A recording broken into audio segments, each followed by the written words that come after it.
ball game. And for Monticello, the Sages, you talk about drama. They have made it happen this year to put themselves in that spot. They are ready to take the field. And they were inches away on a couple of occasions of not even making it here. How so? Here's who they defeated on their way to normal. You take a look at the first games. DuQuoin, Williamsville, no problem. Benton and Tolono Unity, that came down to the final play in each of those games. And on the other side, for Montini, they had an easy route in terms of how they handled opponents. They come to the field. Both these teams, by the way, taking the field in the state championship game for the first time since 2018. But for Montini, they disposed of all their opponents handily except for, yes, that second-round game against Byron. That came down 2 inches to put the Broncos into this championship ball game. So, Mark, you take a look at what these two teams are bringing to this. You've got some teams that, by the razor's edge, they're here, but they're ready to go. Living on the edge, but you know what? You make defensive plays at the end of football games. That's what catapults you to a championship. We got two teams that have been through those wars, and that will bode well for them tonight in this championship game experience. All right, let's roll on. We'll take a break. When we come back, you've got your 3A championship ball game. They're the Monticello Sages taking on the Broncos from Montini, live from Hancock Stadium at Illinois State University. The IHSA Football State Championships are brought to you in part by Country Financial. Worry less and feel more confident with insurance designed to meet your specific needs. Visit countryfinancial.com to experience more today. Coughing and throat feeling sore? We've got medication to get you out the door. Earache, pink eye, bug bite, or rash? Our wonderful staff will treat you in a flash. What about sprains, strains, and minor fractures too? Don't worry. Our x-rays reveal what's hidden from view. Need care after 9, 10, or 11? Our virtual care's got you 24/7. OSF on-call urgent care, in person or virtual. We're always there. Every year, the Whiffles family celebrates the season the best way they know how. And every year, they add a little something new. After all this time, you'd think all that extra work put into every last detail would get old. Well, think again. Whiffles Hybrids. Season's greetings from our U.S. farm family to yours. Home is more than a place. It's full of the people and moments that matter most. Providing for loved ones, expanding your horizons, or simply living the life you love. With all you have to protect, choose insurance you can count on so you can experience more of what you live for. Country Financial. Experience more.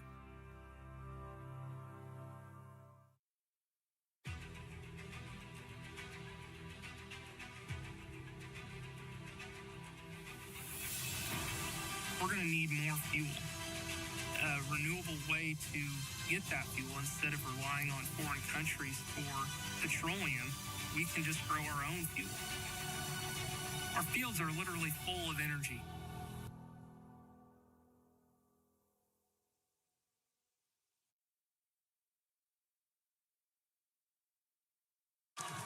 Hancock Stadium for the second consecutive year, the home of your Class 3A championship. Happy to have you with us alongside Mark Lindo. I'm Dave Bernhardt, our third member of our broadcast crew, battling through the 22-degree temperature. Feels like 10, winds out of the west at 15. Casey Standahar handling all of that. Casey. Well, hey, Dave, good for you to finally join us. Thanks so much. Well, sometimes the thing that you resist the most ends up finding its way back to you, right? Montini head coach Mike Bukowski knows a thing or two about that. He has a long history at this program, but he originally didn't want to be here. When he was a student years and years ago, his mother convinced him just to try Montini for one semester and see how it goes. But he wanted to go to Hinsdale South with the rest of his friends. And guys, the rest is history. He went there, and that's the joke now in his family. 45 years later, he hasn't left. I guess sometimes mother knows best, right? Indeed. His 7th season as the head coach at Montini, and his team will get the ball first. Monticello winning the toss, chose to defer to the second half. It will be Nolan Bennycamper to kick off for the Sages from Monticello. 11-2 on the season under head coach Cully Welter, and as we said, Mike Bukowski, He as well has his team with an 11-2 record. Special teams going to be a very important third aspect of this football game today. See what kind of field position the Broncos get on their initial possession of the state championship game. You're looking at JoJo James. He's deep along with C.J. Hawkins. Monticello winning the 3A title in 2018. Montini in 2018 finished runner-up in 5A, and James will take it just inside the 5-yard line. To the 15 and 20. James picks his way through. He's going to get nearly up to the 30-yard line.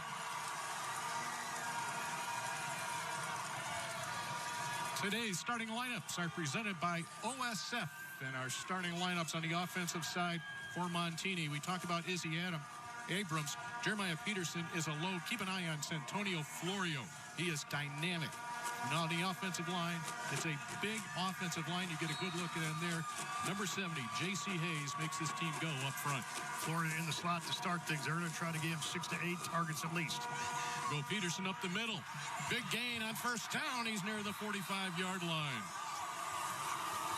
It was Jeremiah Peterson that broke a long touchdown run in the second play of the semifinal win over Coal City a week ago. Yeah, that was a 56-yarder. He had a big-time ball game, 142 yards in that semifinal. Now Abrams to throw. He'll step up to the outside, and he has room there. To the 40, 35, 30, gets a block. Abrams cuts it up to the 20. He's inside the 10, first and goal.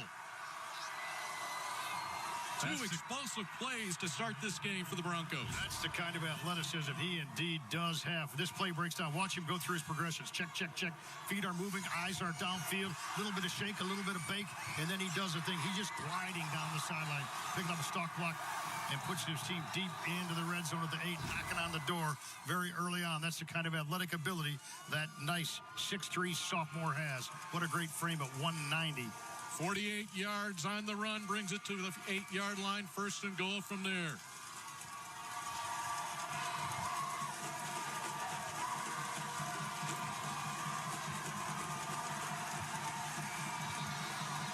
And just as Abrams is ready to go, the clock goes to 0, and that's going to be a delay of game. It did take a long time to try to get things settled. Delay of game. Offense. Back it up to the 13-yard line, first and goal from there. So what Abrams does, he takes advantage of this little timeout. Loss of 5 yards, but a gain of 1 coaches conference. Went over Coach Bukowski, and this play was sent in directly from coach to quarterback. Harkins splits to the left. Canuto lines up from the right now to the left. Staying the ground at Peterson. Peterson bangs his way forward. He gets the penalty yardage back and a little bit more. He'll be just inside the 5. Jeremiah Peterson's 861 yards rushing on the season, averages 6.7 yards per carry. So they went 21 personnel. That means 2 backs, 1 tight end. JoJo Johnson at the left back, and he followed his runner right through the hole into the goal line. Just a bit short, but Montini with a good pickup after the first down. Early sideline warning, and there are your officials. You just heard from Brian Kuffel, the referee, Aaron Lane, the linesman. Kurt Kuffel, the umpire, Dan Held, and Tim Irvin round out the officiating crew for this 3A championship game. Florio split to the bottom left. Get a look from the end zone. Powering through, touchdown. That was easy. Jeremiah Peterson, 5-yard touchdown run. Boy, Peterson, a bruiser at 220 pounds as he hit Pater. He goes straight downhill. Square shoulders off the right side of his line. Chezik the center. Matus at the right guard. And it was power football for the Broncos for the first score of the game. Well-executed drive. Looking for the extra point. This one is up and through. Give those points to Owen Burbrick. 4 plays, 70 yards. That's all it took for the Broncos. Yeah, the big one, of course, was the scamper on the broken play by Abrams. That was the most explosive play in that situation. They got behind the sticks at the 5-yard line, got a penalty, but then no, just smash mouth football. Jeremiah Peterson playing straight downhill. So Montini takes advantage of Monticello saying we'll defer until the second half. They just march it right down the field. A big play, 48-yard run. A scramble from Israel Abrams. Peterson coming off that ball game in the semifinal. When you get 142 in the semis and a long touchdown run of 56, you come right back. You know there's good symmetry between you and your offensive line, feeding off each other.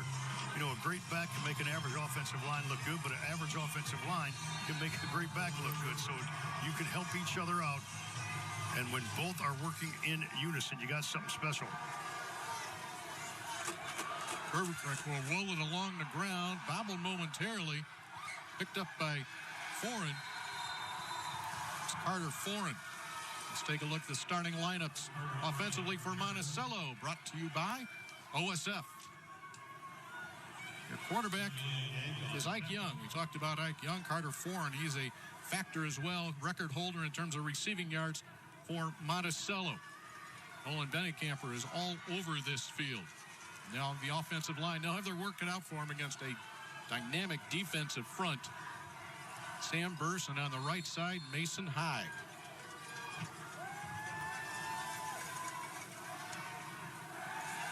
Young, time in the pocket. Over the middle to Foreign. Carter Foreign, 1,739 yards this year. That's a Monticello record. That is his 108th reception of the year.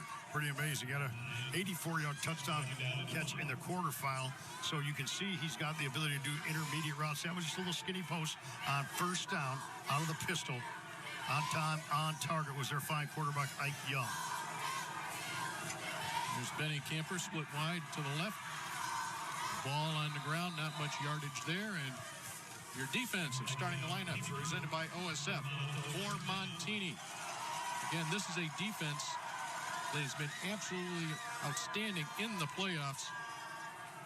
They have only allowed 13 points, their biggest number, and that came against Byron.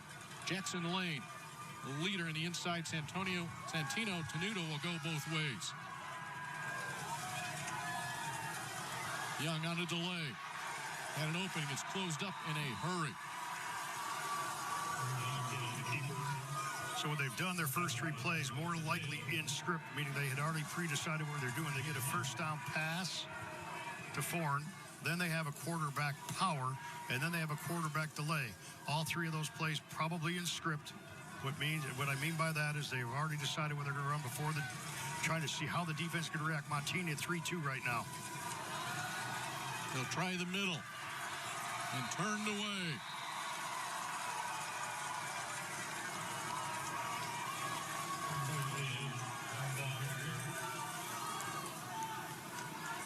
So Montini defense, unbelievable. They've only given up 9 points a game. And check this out. They've only been giving up more than 3 touchdowns once all year long. So every possession is valuable when you're playing the Broncos. Third down and long. Foreign stays in the backfield. He'll get the handoff. Immediate contact, and he'll be dropped for a loss of about 1.5 yards.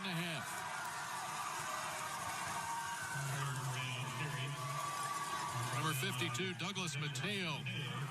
Big guy, 6'3", 325. Here it is. Watch the hole close down quickly. They pull the guard from the weak side. Mateo just, boom, just closes that gap. Couldn't get the defensive end out of there. And they force the punt. Bennicamper, a high floating snap, just gets it away. Florio is deep. They kick it away from him. It takes a friendly Monticello roll. There's a flag back, however, right where Bennicamper kicked the ball. And this could be significant. The ball is down at about the 10-yard line after a 46-yard punt, but there's the flag. It would not be enough for a first down if it's just a 5-yard penalty. High snap. Montini thought they had a chance to block that kick. Personal foul on defense, roughing the kicker. Automatic first down. There you go. So the first down on the penalty will walk it out to inside the 50-yard line. So watch the high snap. There's the high snap. And not one, not two, not three, but four Montini shirts coming in to have an opportunity to block that football. But if you don't get it, no contact can be made. And they went the large variety, 15 yards, and the Sages moved the sticks and churned some clock. And number 9, Nick Urion, wanted to pull up. He couldn't do it. And that gives the Sages some life. And it appears as if Monticello will take a timeout. They have a first down from the 44-yard line of Montini. They are chasing 7. We'll step aside for a moment. This is 3A championship football from Hancock Stadium and the IHSA TV network. All right, let's go. I'll strap for the kids, and you get something for the dog. Sounds good. Let's do this.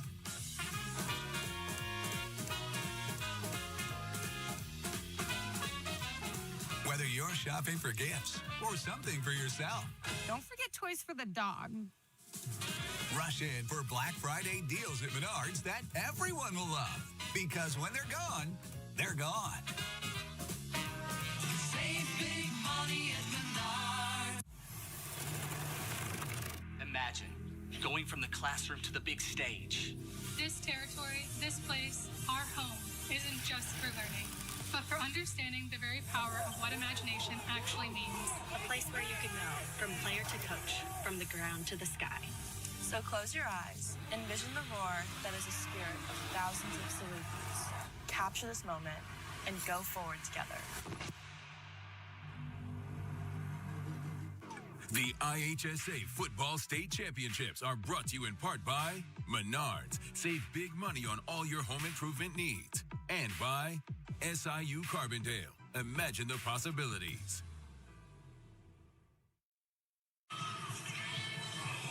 There you see Cully Welter, the head coach for Monticello, right in the middle of that. He has a 1 state championship with Monticello. He won 3 state titles with the Lido in the late 90s and early 2000s. And he's here once again. The keys to the game are brought to you by Southern Illinois University Carbondale. Imagine the possibilities. Yeah, how about Monticello? Be explosive. Montini is such a great defense. It's tough to guard out against them, so you have to hit a couple long balls. And then ground haul on defense. Montini averages 5.9 yards per carry on offense. The Sages have to do a better job to get them to second and third down. For Montini, eye candy. They want to move the offense, different shifts, different looks to confuse the Monticello defense and then create a crowd, something they do quite often. See all those maroon shirts? They want a whole bunch of them around the football each and every time Monticello has the ball in their possession. First down for the Sages. Benny Camper in motion left. Ike Young to Corn. To Benny Camper, back to Foreign. He needs a block. He's able to get one. Foreign squirts inside the 35-yard line. So a little bit of chicanery, if you will. The throwback and then the double throwback. They end up getting the ball back in Ford's hands, one of their best skilled players. Good job with that. There's a handoff. There's a double handoff. There's the throwback. And how about Montini? Pretty good job staying at home. See, there's 3 shirts there. 1 missed tackle, which great players make you miss in space. And if you're a good offensive coordinator, that's what you want. Playmakers in space. That will move the ball to the 31-yard line. And Monticello put 3 receivers to the left. Play action from Young. Delivers it on the money. Short gain, maybe about 4 yards on the pickup. He went that time to Russ Brown, his tight end, 6'1", 190-pounder. Brown with his 31st catch of the year. So Montini is a base 3-5 team. They'll put 1 man on the nose right over the football, 2 inside linebackers, and they'll put an extra linebacker on the power side of the field, the strong side of the field. Second down and workable. Needs 6 yards for a first down. Young to keep it. He's the leading rusher on this team.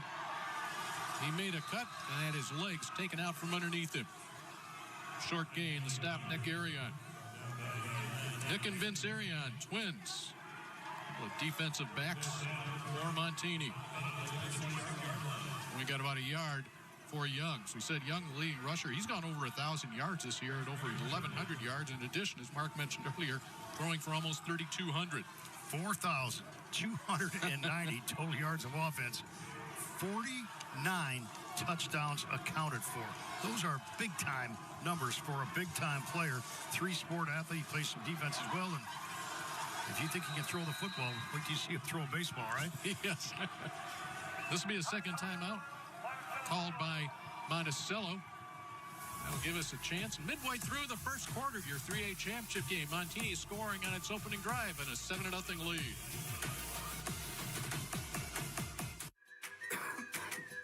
Coughing and throat feeling sore? We've got medication to get you out the door. Earache, pink eye, bug bite, or rash? Our wonderful staff will treat you in a flash.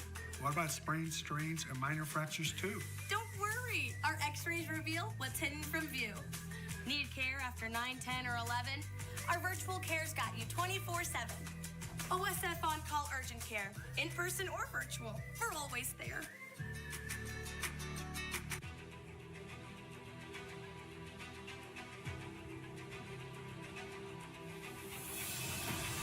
We're going to need more fuel. A renewable way to get that fuel instead of relying on foreign countries for petroleum. We can just grow our own fuel. Our fields are literally full of energy.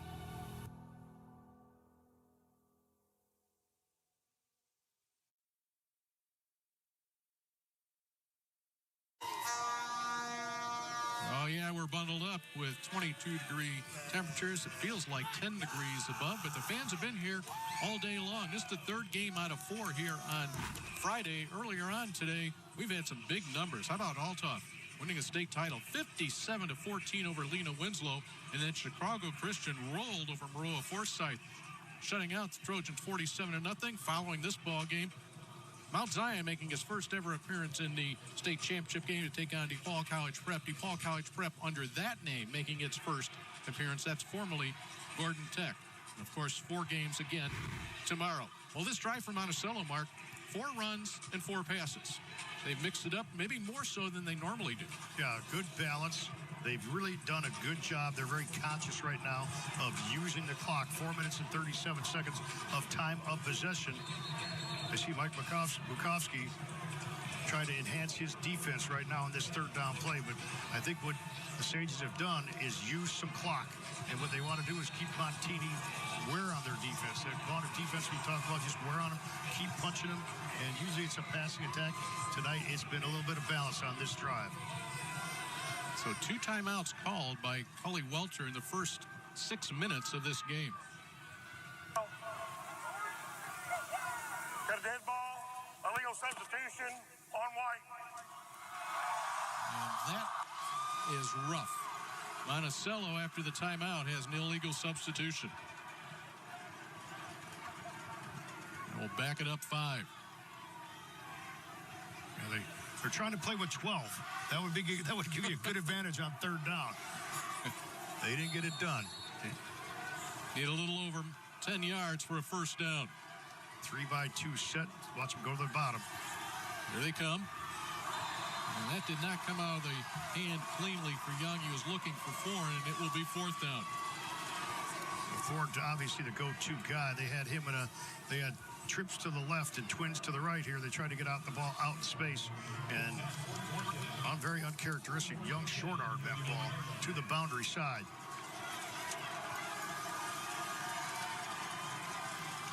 So the Sages will go for it here on 4th down. Cover 2 deep safeties about 10 yards back for Montini. Over the middle. And it is complete. Foreign gets underneath it and makes the grab. Carter Foreign.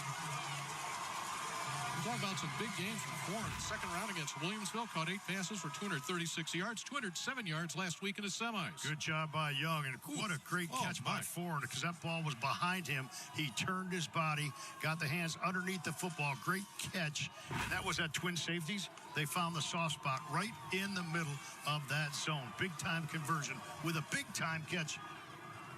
Monticello picking up 16 yards on a 4th down and 10. Young will take it straight up the gut inside the 10-yard line. Yeah, he followed his offensive line, but he also followed a really nice block by Hunter Romero. Romero, usually a fullback, he came and led through the hole. Nice job by Romero on the block. And there's that catch. Watch him turn around and get his hands underneath the football. He cuddled it in well, didn't he? No replays in high school football. Here's the 12th play of the drive. Young looking for a block. Doesn't get one. He was trying to follow on the left side. Maybe got a yard. Now, Sam Burse was pulling and tried to get in front of him and just couldn't give an angle. Football's a game of angle, like most sports are. And if you have the right angle, you can make a play. If you don't, in that particular situation, the defense won. Monticello's skill players all come to the sideline. The line stays where they are, so everybody in those skill positions gets the play call. 4 in motion, reverses. He'll angle over the middle, not there initially, knocked down, knocked away. Excellent coverage on the play. C.J. Harkins, number 13. That was man-to-man coverage by Harkins, and oh, what a play it was, because Florian went in motion, put on the brakes, kaboom, went back the other way. Now this is man coverage, pump fake, and watch him dive, get his right hand in. Really good job. He was playing out on an island by himself, and he makes the play. Nolan Benningamper will attempt a 25-yard field goal, 6 of 10 field goal for Benningamper this season out of the hole to Foreign. Hits it.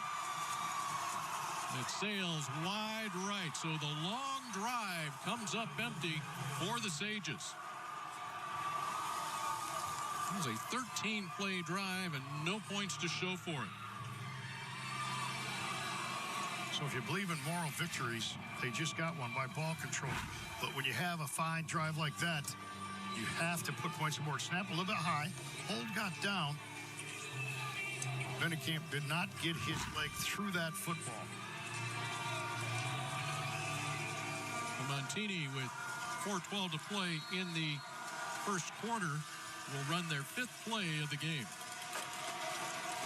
Last time they touched the ball, Peterson went in from 5 yards out. That's our score, 7-0. He will get it again. Big opening up the middle, bounce to the outside. Jeremiah Peterson on the move to the 40, stiff arms a man, stays in bounds in midfield, reverses his course, but he steps out of bounds just before he gets to midfield. What an exhilarating run it was off the right side.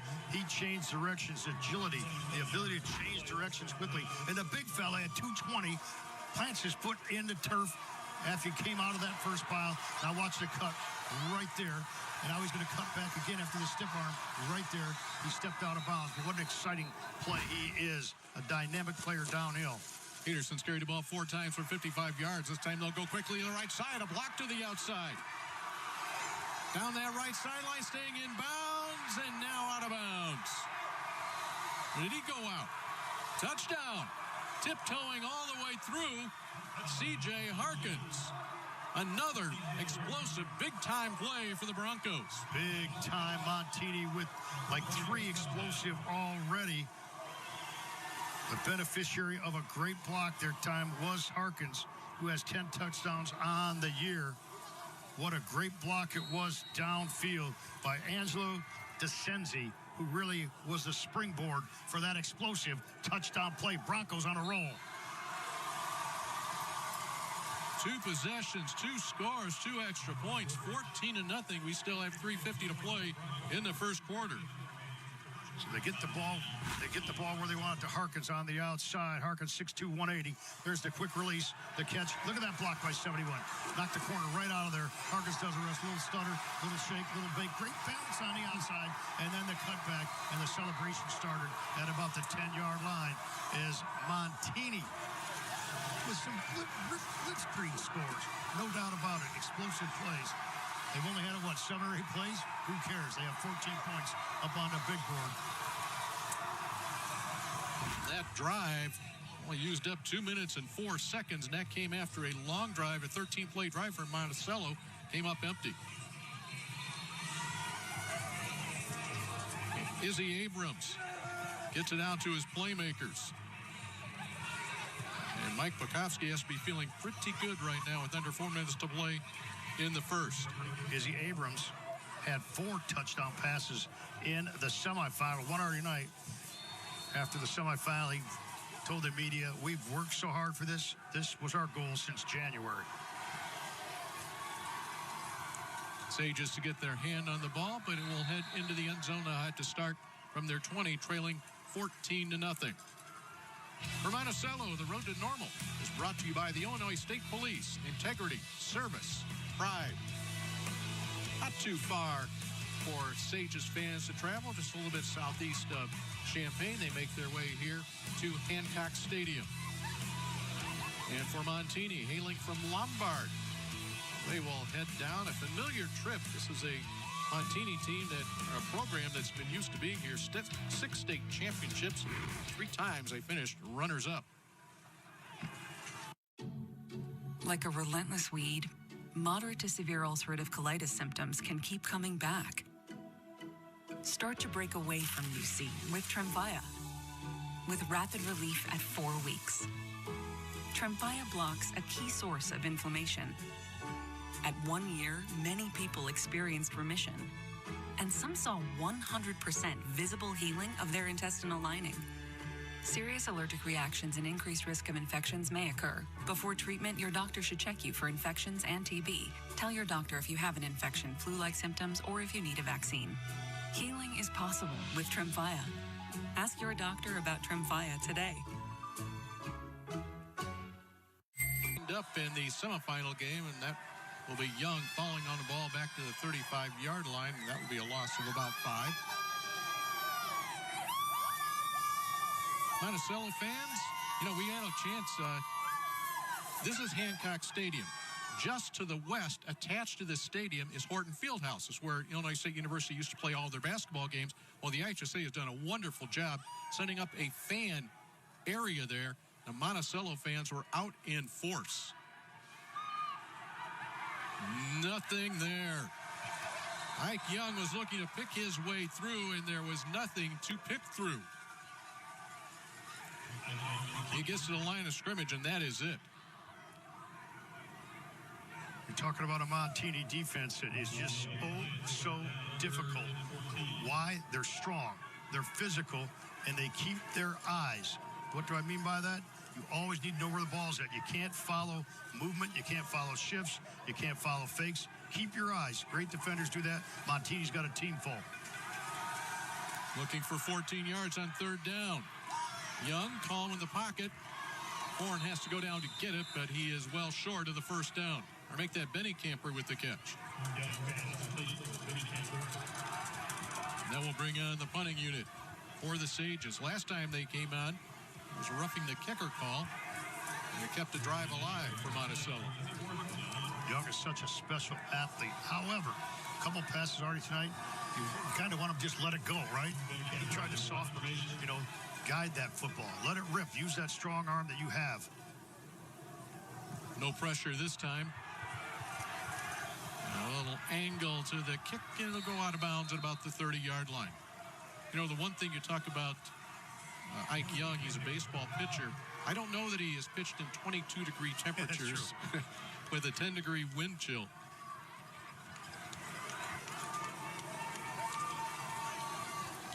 Our Monticello defensive starters, their lineup is presented by OSF. Here is the unit that has had a tough time so far stopping Mike Bukowski's crew. We'll get that after this snap. To the near side. Dancing, JoJo James. He's going to have close to about 9 yards on 1st down. And defensively for Monticello, their linebackers, Hunter Romano, Jack Helms, Coy Williams.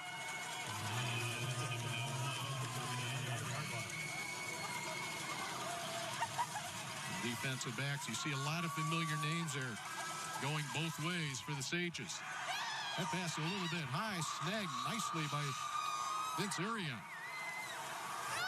To make that, I was going to say, not a defensive player, but the pass is completed to Montini. The catch made by Nico Castaldo. 6'1", 185. He went and caught that ball up in traffic, high pointed that ball.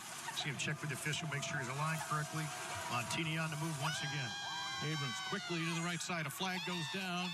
Peterson makes the cut upfield. Rumbles his way. He may have the end zone in sight, but there's a flag sitting at the 45-yard line, right in front of the Montini bench.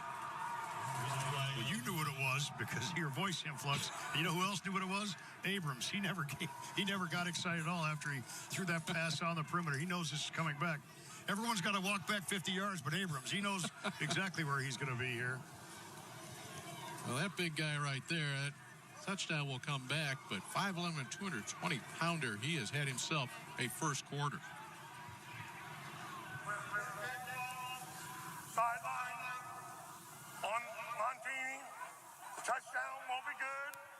He'll be on. Well, there you go. All right. Well, a sideline warning, but the touchdown stands. That is really strange. Wow. Let me tell you why. Because that flag came out immediately, which would lead you to think there was some kind of penalty. Usually a sideline thrown afterwards. So go ahead and mark the big play once again for the big fella going to the end zone. And you know what? He did what he's supposed to. Play to the echo of the whistle, right? That's what you're supposed to do. That flag came out so doggone early, you thought, okay, what'd they catch him with? 3 possessions, 3 touchdowns, 2 touchdown passes from Abrams. 3 scores with 30 seconds to play in the first quarter. And it's all been home runs. There's a quick drop. Really, guess who's out in front again? Big time block once again by Enzo DeCenzi. And then a cutback. And Monticello just having a hard time tackling the big fella, Jeremiah Peterson at 220, a senior. 49-yard touchdown, catch and run. Second touchdown for Peterson. The second touchdown pass from Abrams. Abrams getting rid of that ball oh so quickly. Just a sophomore. He has poise beyond that. He knows how to play the position already, and he's got a couple years left to develop. At 6'3", he's going to be highly recruited. Already has at least one Power 4 offer on the table for him, with more to come. Well, if Mike Bukowski was at his kitchen table saying, what would I like to see happen on Friday night, he could not have written it any better than what he has seen here tonight. What's been so impressive is how they've been able to get the ball out on the edge, short yardage, short passes, and then just get the ball for the big guy to make plays in space. You spread the field. The more you spread the field, Dave, the more you take the defense out of the box, right? So then that opens up some running lanes as well.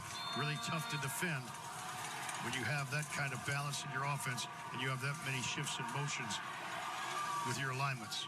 Broncos with 3 plays of 40 yards or more already this evening. This from the 10-yard line. And out to the 25 on the return. It was Jack Helms. There's no real wind advantage here. The wind is blowing straight west, which is the near side of the field that you're looking to the opposite side. And there is obviously the big stands here at Hancock Stadium blocks quite a bit of that wind on field level. And we experienced that earlier today, Mark. When you're on this side, not bad. You're on the other side, you feel it. Final 24 seconds here of the first quarter, and a 21-0 lead for Montini. 11-2 on the season for the Broncos. They were 9-4 last year, eliminated in the semifinals in a great game by Byron. The inside little pitch, Benny Camper with it. Good about 8 yards on first down. And that will take us to the end of the first quarter. What a dominating first period for Montini. They started early in the first 2 minutes. They added a couple of touchdowns later, and they lead it after one. 21-0, your Class 3A championship game coming to you with the lights full force from Hancock Stadium.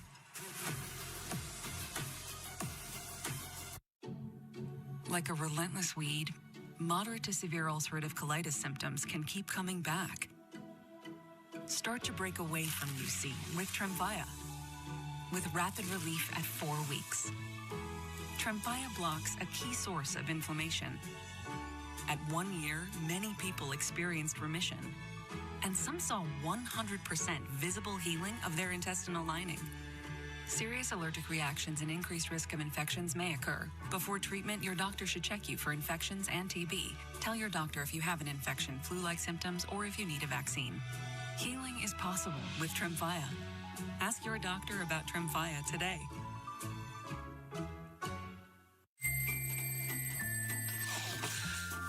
Did I miss it? Did I miss it? Did I miss Black Friday? Oh, I'd never let you miss Black Friday. It's only the best shopping day of the best shopping season. Plus, I can't curate all these great deals on great gifts by myself. Well, I hope you got some sleep too. Oh, the gift guide never sleeps. Really? I'm actually very tired.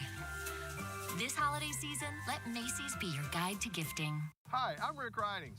You've always known me for selling new Fords, but now we can offer you new and pre-owned Chrysler, Dodge, Ram, Jeeps, and also new Chevrolet and Buicks, and more pre-owned than ever. Come to Rick Ridings in Monticello to shop and compare all these makes and models side by side, all in one stop. Rick Ridings in Monticello. Better selection, better price, and better experience. You'll sleep better at night knowing you save thousands at Rick Ridings in Monticello. Do you know a remarkable woman who deserves to be celebrated? Nominate her today at WCIA.com/remarkablewomen. One finalist from Central Illinois will compete in Hollywood, and she could be the one. Remarkable Women, sponsored by SEPQ, not just a bank, a better way. Are only at Ashley. Well, welcome back to the 3A state title game here in Bloomington Normal, and this one all Montini so far. And Montini head coach Mike Bukowski likes to keep a busy schedule around Montini. He's also the wrestling coach as well, where he's in the National Wrestling Hall of Fame. They actually had a meet on Thursday, the night before Thanksgiving, on Wednesday night, actually.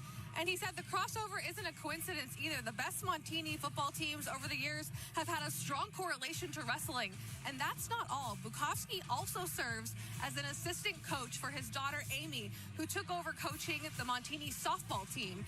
In 2016, he led his daughter's team to a state title. Amy, pictured there, was a team captain and shortstop.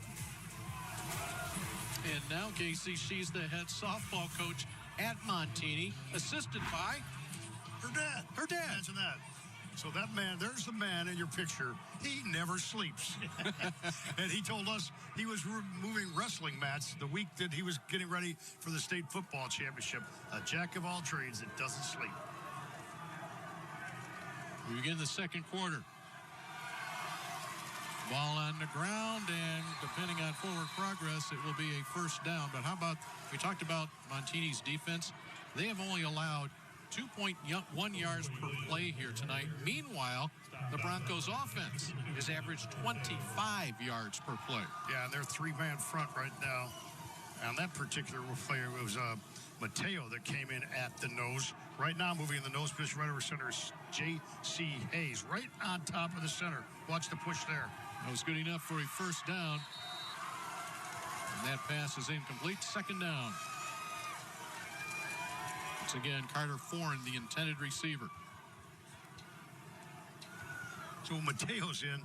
Dave, you have right over center, you have 325 pounds coming right downhill at you, trying to disrupt the blocking schemes. Now, defensive linemen, their job isn't necessarily to make tackles. It's to blow up the blocking schemes, let linebackers come up, fill gaps, and make plays. Young grabbed, wrapped up, and buried. You talk about the 325-pound nose guard. How about that center, Brody Boleto, 180 pounds. Yeah, a little bit of disadvantage from a strength to physicality standpoint. And the law of physics tell you the big fella might get a little bit more push. But then, quite honestly, it's all about pad level. Easy thing in football, keep your eyes on defense and play with a low pad level on offense and defense. Stay lower than the opponent for leverage. All about leverage. Monticello needs 8 yards for a first down. They're 0 for 4 on third downs tonight. They'll screen it, and the connection not made, and they will have to punt once again. Very frustrating time here in the opening quarter and plus 1 minute for the Sages. However, this is what Montini has done all season long. They play out of the Chicago Catholic League. The only 2 losses that were suffered by Montini this year came against a couple of powers. That was against Marist an 8-8 power, and then a Fenwick, lost to Fenwick. High kick. They'll just let it hit and hope for the best. And it does take a good roll for Monticello, and Montini will start at about their own 28-yard line.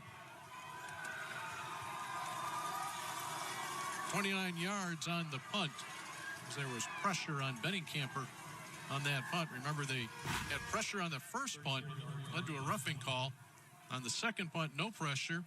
May have gotten a hand on it. And that's that ability to stay low, right? He went right under that trifecta of blockers and affected that punt, even though he didn't get it. Made a hurry. Izzy Abrams looks to his left, throws that way. Grabbed immediately and dropped is Isaiah Mason.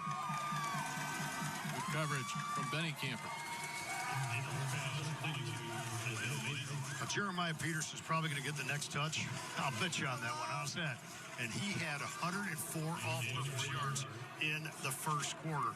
Not real good at math, but that computes to over 400 if he continued at that pace, both catching the football out and running it off that sidecar running back position. There's your call. There's your carry. Powering his way forward. And a first down. Jeremiah Peterson.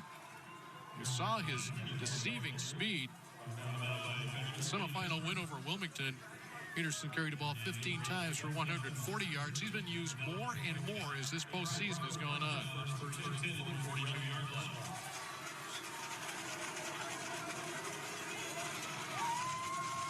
Fresh set of downs for the Broncos.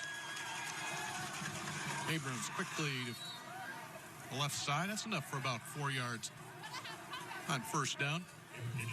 Once again, he gets it to Mason.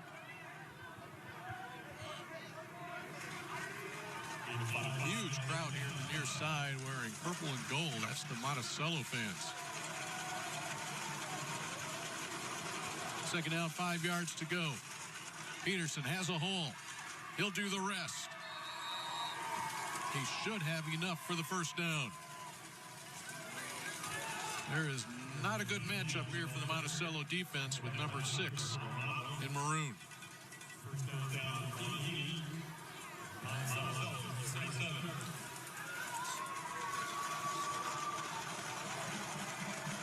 And 9 minutes to play here in the first half. Once again, to the left side. And that's a forward pass. Everybody was kind of scrambling there for a moment. Ball a little low, and again, the temperatures here, that is basically a rock coming at you here tonight. Montini, nothing but. Montini, no doubt about it. Explosive plays have been big time for him.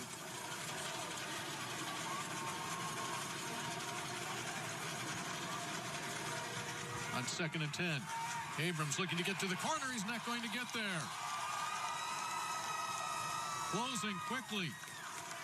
Jack Helms was there. And Abrams now bleeding a little bit to the sidelines. Montini trying to get the edge right there. Little fake handoff, keep it yourself. All the flow goes to Peterson. Good job by Monticello. They're playing a little bit of three-man front right now as well. It's the first third down play of this game for Montini. Abrams going to go deep down the middle, overshoots his intended receiver. That was Nico Castaldo. Castaldo had some separation, and that was an absolute rocket. He could spin the football. Just a little bit too much giddy up on that one. But boy, did he just show a lot of people some incredible arm strength. Watch his eyes downfield. Three-step drop. There's the separation we talked about. He had separation, but just a little bit too much giddy up on that pass. First punt of the night. Owen Burbrick will get it away. And let's see where they spot this one. It will be inside the 20-yard line. Yes, at the 18-yard line. That's where Montini will have it. 8:14 to play in the first half. And a 21-0 Montini lead over Monticello. Coughing and throat feeling sore? We've got medication to get you out the door. Earache, pink eye, bug bite, or rash, our wonderful staff will treat you in a flash. What about sprains, strains, and minor fractures too? Don't worry, our x-rays reveal what's hidden from view. Need care after 9, 10, or 11? Our virtual care's got you 24/7. OSF on-call urgent care, in person or virtual, we're always there.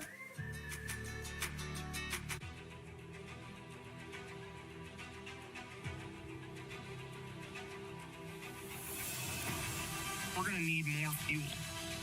A renewable way to get that fuel instead of relying on foreign countries for petroleum, we can just grow our own fuel. Our fields are literally full of energy.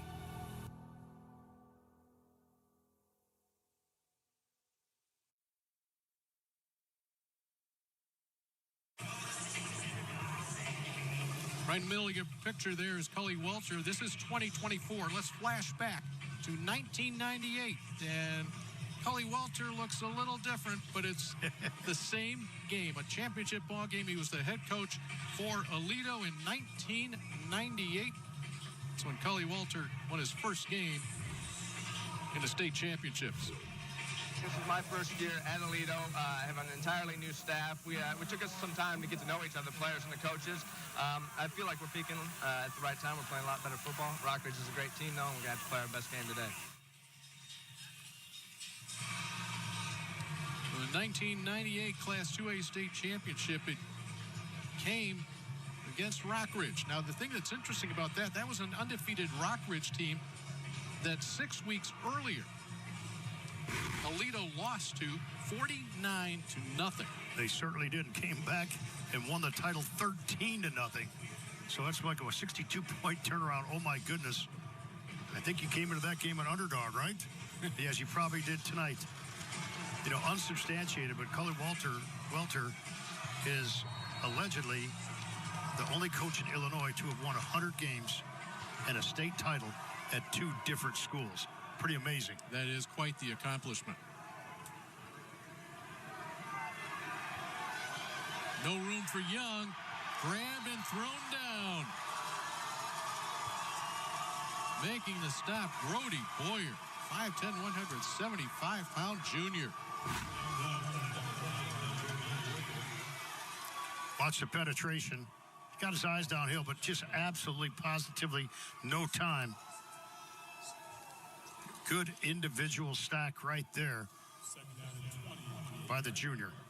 Loss of 10 brings a second down and 20. Remember that opening 13-play drive for Monticello? Well, since then, Broncos have just clamped down. They'll screen to the left side. Need a block there. They get one squirting through the hole up to the 20-yard line. Up to the 23-yard line is Benny Camper. We got a couple guys who can make plays. Benny Camper being one of them. Screen was set up. He had 3 blockers in front of him. Sometimes it's better to be late than early, because what he did there, he waited, right? He waited for his blocking to develop, and then he used his vision and picked his hole, just kind of squirted through for a nice pickup and make this manageable. Headed to a 3rd down and 5 now. Young has time, lays it out there, floats over the hands of Russ Brown. Brown stands 6'1", and that ball just had a little too much air underneath it. Now we'll bring on the punting team once again. Ike Young having a tough time here tonight. And he let that one float as well. He just isn't getting through the football on his delivery. We know the strong arm that he has. He tried to guide that ball out to the boundary. I think he's a little bit frustrated with himself. He knows what kind of athlete he is, the kind of plays he indeed can make. Montini just forced its 3rd 3-and-out tonight. High kick and a high hop. And with 6:40 to play here in the first half, Montini will have possession of the ball. They'll start from a 43-yard line. We'll step aside for a moment. A 21-zip score. Every year, the Whiffles family celebrates the season the best way they know how. And every year, they add a little something new. After all this time, you'd think all that extra work put into every last detail would get old. Well, think again. Wiffles Hybrids. Season's greetings from our U.S. farm family to yours. Home is more than a place. It's full of the people and moments that matter most. Providing for loved ones, expanding your horizons, or simply living the life you love. With all you have to protect, choose insurance you can count on so you can experience more of what you live for. Country Financial. Experience more.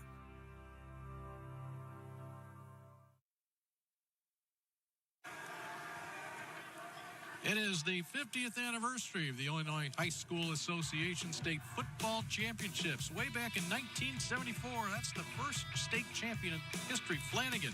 Then in 2A, it was Decatur St. Teresa. I get a kick out of the hairs. That's just about my era there. 1974 champs in 3A, West Chicago.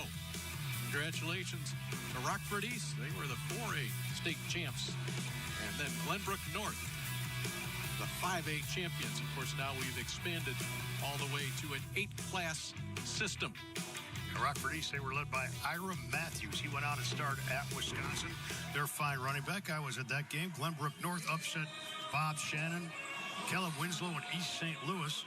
And I look back at Hancock Stadium back there. I don't know if you remember this, Dave. Of course you do. But, I mean, there were wooden bleachers all but one side, right? And that first state championship game, I never thought there'd be playoffs in Illinois, but the rest, as you say, 50 years of history. You know, and speaking of history, Monticello High School played in the first game ever here at Hancock Stadium. It was called Hancock Field at that time. It was 1963, and Monticello and University High School, which is basically attached to this stadium, played every opening Friday after Labor Day. And there's your program. If you were here in 1974 and you kept that, you do have a keepsake. I think they were expensive back then. They were 25 cents. Montini on the move. 26 plays to 16 plays for Monticello, now gaining Broncos 254 to 100 over the Sages. Second down and a yard. Peterson bows himself out. He'll get that yard. A flag comes flying in from deep in the secondary, about 20 yards away. I'll tell you what, kudos to the back judge, Tim Irvin. That guy threw a flag as far as I've seen a flag thrown. Good arm. Flag on the play. Good job by Monticello. They have made some defensive adjustments because they are doing a much better job of stringing things out. Number one is Santino Florio. He was one of the blockers ahead of Peterson. Watch the edge. They've turned things back. They won't let him turn things back inside. There's the holding call and the 15-yard flag. Literally 15-yard throw of the flag. I'll tell you, he put it right on the money, too, where that personal or that penalty took place. Now, Florio has it, makes a move, works around the blocker. He can get to the outside. Look at the wheels on Florio. To the 40, 35, 30, left sideline. Not a bounds. What a run that was. Well, his head coach, Mike Bukowski, says Santino Florio has the quickest one-step explosion he has ever seen in a player, and I think he exploded about 4 different times in this run. CCL White, Catholic Player of the Year on offense. And watch just the interference by his blockers, but no one got an illegal block. Really smart. Sometimes just let him make a play. What an exhilarating play he was. Great balance, 5'7", 145, but he can scoot you. 37 yards on the pass, catch, and run, and this will be good for 5 on first down from Peterson as we hit the midway point of the second quarter. Here's that play to Florio. So there's a ball out on the perimeter. Nothing there. Put your cleat in the ground. Come back against the grain. Now look at all those red shirts right in front. And then who gets in front of him? His quarterback goes to help him out. Nice job, Izzy Abrams. The last line. Going to throw one more block. Abrams looking into the end zone. A bit too long, but a penalty flag will come down. That will be pass interference and an extra flag for good measure, and that will be penalty that will go against Carter Foran. Easy call. and actually a pretty smart play by Foreign because it would have been a touchdown. There was separation, no doubt about that. So instead of giving up the 6, he goes ahead, takes the 15-yard penalty. And Montini marching once again. The Broncos right now really feeling it. First down.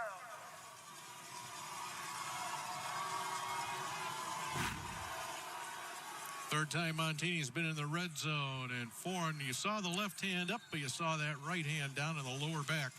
The intended receiver, Mason. Peterson looking for the hole. Hits the hole, grinds forward for a couple of more. Well, they can keep pounding 3 more times if they want. You got to believe Peterson can push the pile all by himself. See, Peterson's got his hand going. Give me the ball again. I want it, I want it, I want it. And not in a selfish way, but in a confident way. If you don't think you can move the football, you shouldn't be on the field. He's had a great first half. He's not tired. He's part of the reason Montini has gone over 300 yards of offense here in the first half. We still have 5 minutes to play. Abrams to keep. Foreign has him. Abrams strength. Power spins. Touchdown. Foreign did all he could. It was just a bigger, stronger man, and Izzy Abrams. 190 pounds of spin. He took the hit about the 2-yard line, and it was one-on-one, and the strong sophomore won that battle. Watch under center. Everybody thinks it's going to the big fella, but no. He keeps himself staying right at home. Good job by Monticello. Good job by the DB. Benny Camper, but not strong enough. Burbrick knocks home his 4th extra point of the night, and it's a 28-0 lead. Abrams has accounted for 3 of the 4 touchdowns, 2 throwing, 1 running. 5 plays, 57 yards, only took a minute 50 seconds. Well, they're in a 2-back set is Montini, and all the action goes to the right. Naked reverse, if you will, on the boot. And watch his feet just keep churning and churning, not going down. Great balance, and then upper body strength, and then the high fives all around. Montini right now feeling it. They've done a nice, diverse job passing the football, running the football, utilizing 3 different weapons at least to carry it. Really, right now, hard to guard defensively. You said Montini with 6 state championships. They've all come in classes higher than 3A. First time they've been in the finals in Class 3A. Mike Bukowski, we talked about the long-term coaching. He's been on those sidelines for state championship victories. Montini has had the ball 5 times. The first 3 resulted in touchdowns. There's a punt snuck in there somehow, and then another score. This will come from the 12-yard line. Great coverage on the play as Foreign is dumped inside the 20.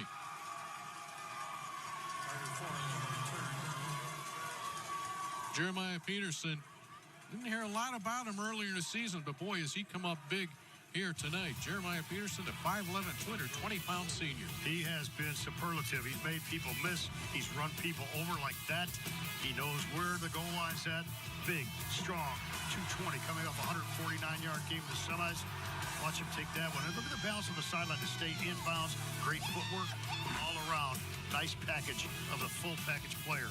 129 yards of offense for Peterson. They get it out to the 30 and a little bit extra. The completion that time will go to Coy Williams. Williams out of the backfield. Will be very close to a first down. Remember the first drive that Monticello had, it was aided by a roughing the kicker penalty, but it covered 13 yards. Got all the way down inside the 15-yard line. Williams can catch the ball in the backfield. They play empty oh so often. Williams only 34 carries from a running back position. Little shovel to Foreign. They were staying home. On the bottom of that pile, number 70, J.C. Hayes, the All-Stater. Yeah, what a great play that was, because, again, he kept his eyes. Gap responsibility. Watch somebody right there fought off one block, won that one-on-one matchup on the inside, threw his opponent to the side, basically, and then with his eyes, he knew where the football was at, gets a one-on-one tackle. So a loss of a yard on the play. Driving forward is Williams once again. Troy Williams, the junior. That might be the biggest hole of the night, the biggest seam of the night for Monticello in their run game. Looking for 5 yards on third down. Clock on the move. 3:15 to play and a half.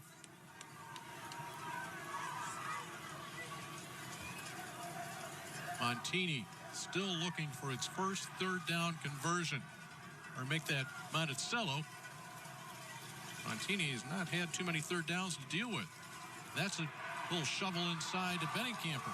That will go for no gain. Boy, tip your cap both ways, because Monticello, they're trying to misdirection, right? They're trying to keep the defense at, they're trying to get their eyes moving, get them out of position. Defense staying right at home. But Monticello, they're coming up with some good schemes. Just too good a defense. Montini defense average gives up 9 points a game against Catholic League competition. That's doggone good. Little thought process here as to whether Monticello was going to kick it away with 2:20 to play. Remember, Monticello has used a couple of timeouts. Benningamper back again in punt formation. He's been a busy guy tonight. This one's end over end. Should take a good roll, and it goes a little sideways on him. And that's where Montini will have it with 2:04 to play in the first half. 33-yard kick for Benningamper.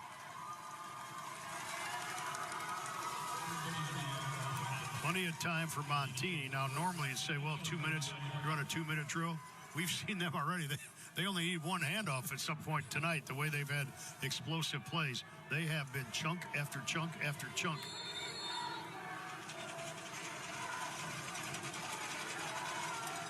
$14 yards per play in the first half for the Broncos. And that will bring the average down just a little bit. Foreign right there on Florio. Saw Florio break free for one big gain. You take a look at Santino Florio, right? 5'7", 145 pounds. And Mike Bukowski says, yep, he's too small, he's too this, he's too that. But he always pushes to be the best player on the field. Foreign got it one-on-one out in space. Foreign has three interceptions on the year. There's some room to the outside. Now cutting it inside. Down on the left sideline. C.J. Harkins. He's going to go the distance. 70-yard touchdown. Pass and run. Little throw. Big play. Explosive play. 14 yards average. That just went up quite a bit as Montini is putting on a clinic with explosiveness and their ability to score from long distance dialing.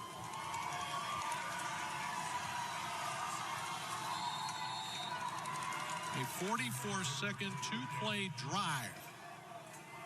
Capped off by C.J. Harkins. 70-yard pass reception, a third touchdown pass of the half from Abrams, and it is 35-0 Montini.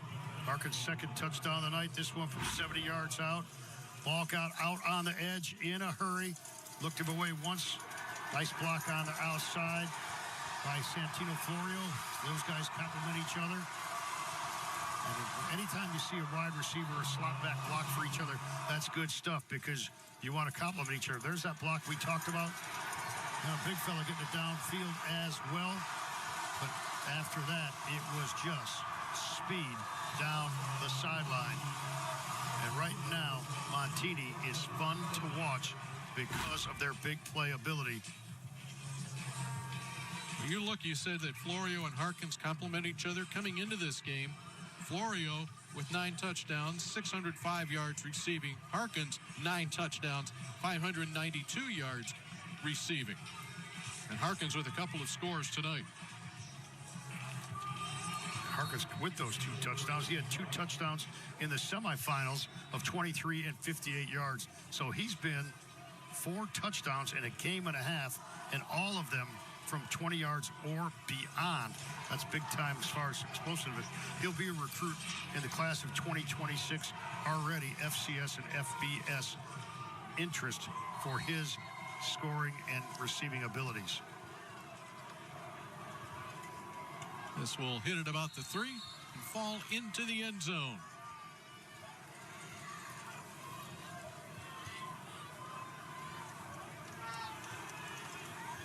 One of the reasons that Montini has been so successful has been that offensive line. And Angelo DeSenda, he's said, come on, I'm going to go with you to the end zone. Follow with me. He just was part of the celebration at the end, but I'm just talking about playing hard.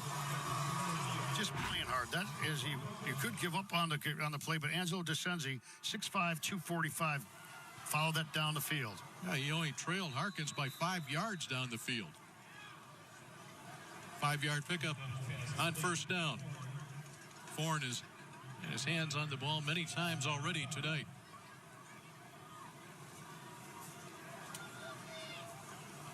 Five receptions for Foreign tonight. He said he has the record yardage. His brother Tristan is a wide receiver on the 2018 championship team. He was a freshman on that team. Tristan also second place on the basketball team for Monticello in 2022, a couple of years ago. He's at DePaul University right now. They were closing down on the first half, and how about Monticello? They averaged 36.2 points per game, and they just have not been able to sustain anything against this Montini defense. The 3-5 base they've stayed at. Two safeties playing about 15 yards back now.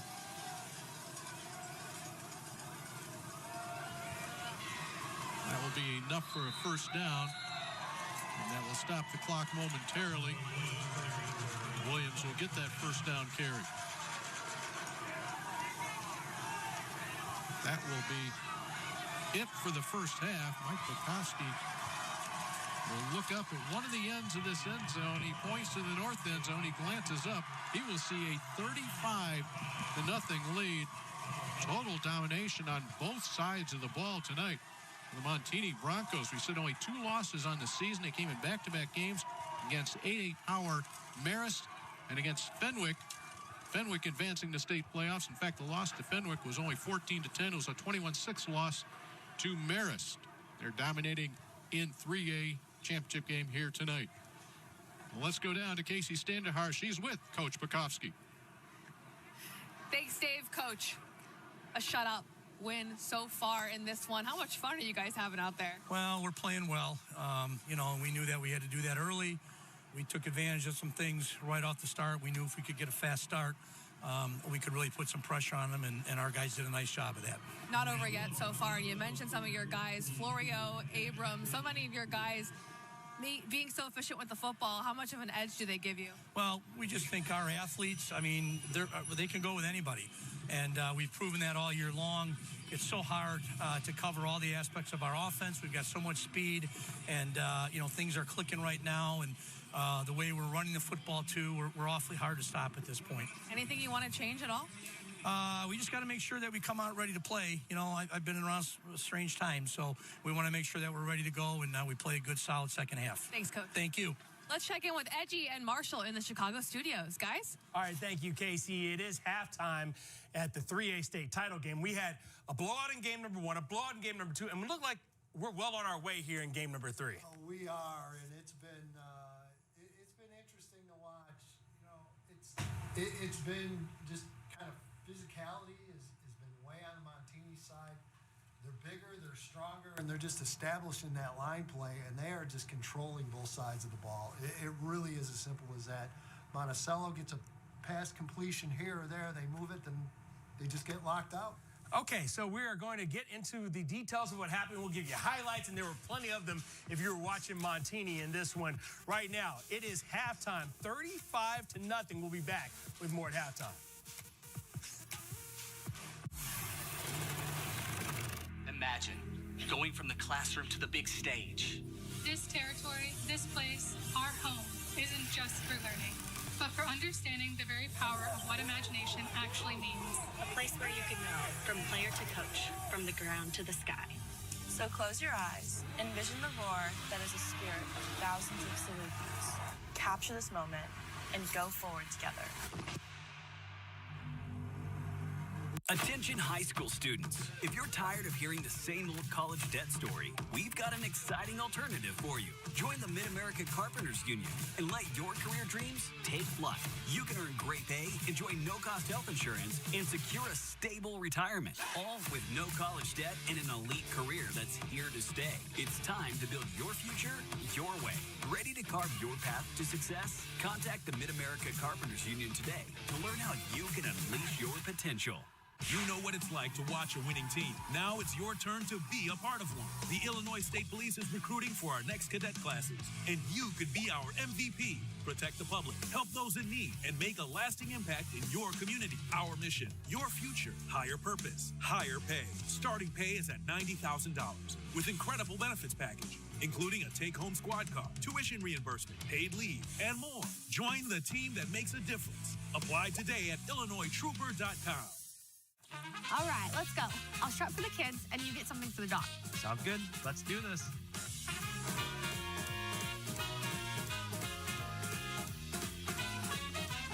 Whether you're shopping for gifts or something for yourself, Don't forget toys for the dog. rush in for Black Friday deals at Menards that everyone will love. Because when they're gone, they're gone. Save big money at Menards. The IHSA, committed to keeping student-athletes safe. Through educational initiatives and national partnerships, we're going the distance to develop safer protocols for our teams.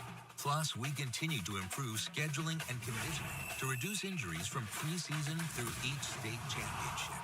31 sports, 350,000 student-athletes, and one goal, player safety. The IHSA, the future plays here.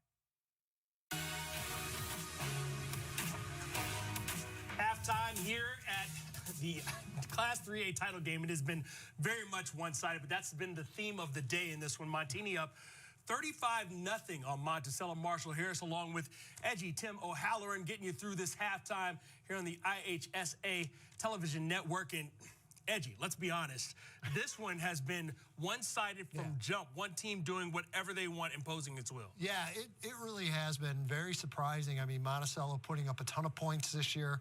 Just have not been able to get it done here. And again, you're hoping you can go back in the locker room, get a couple things figured out. And look, you got a lot to play for. You've got a community that absolutely supports your team and your school at Monticello. They'll get back on track and hopefully get a couple of positive things moving in that direction. So far, all the positives come from the Montini side. Take a look at the highlights and show you exactly how this one went down. It's already 7-0 in the first quarter, and this is a theme of the day. Get it out to the edge in the hands of playmakers. Abrams finds C.J. Harkins. He does the rest. Again, just great downfield blocking on that for sure. Then another screen, this time to the running back. It's Jeremiah Peterson, and he's going to use the entire field to get into the end zone. Rumble, young man, rumble. Look at the size of that guy. Yeah, well over 220 pounds, bigger than the line average for Monticello. And then one more time, Harkins, this time to the left side and space. Just impressive individual performance here, no doubt about it. And again, it all predicated by up front. You got to look at the blocking, just absolutely getting it done.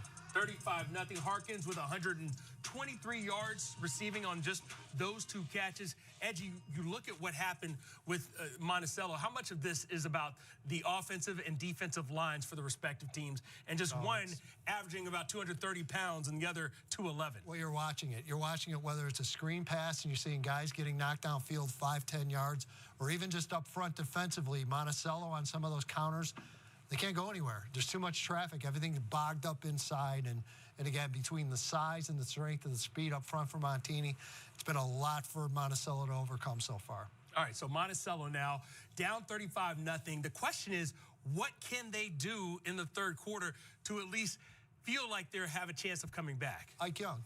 You got to get your guy going. That's all there is to it. He's been your main guy all season long.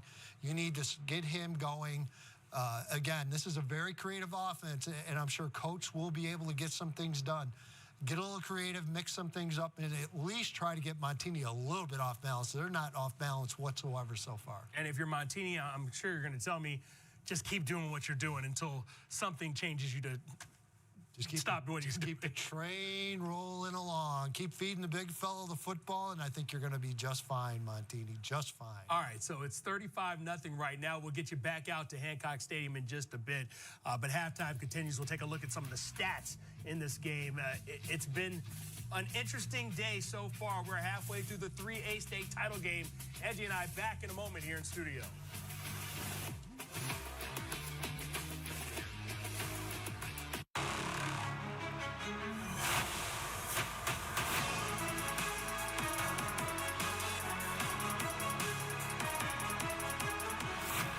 Premier Dental of Decatur, where happiness begins with a smile. Hi, I'm Rick Ridings.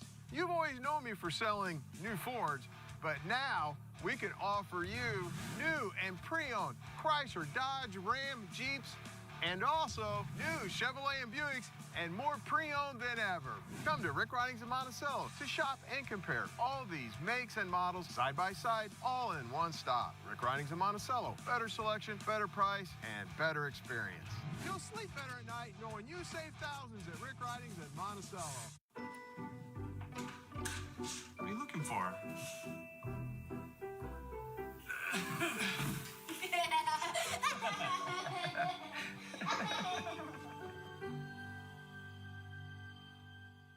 In every moment, life has a way of surprising us.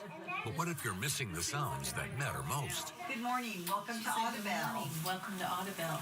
At Audubell, our hearing team is dedicated to helping you connect with the world.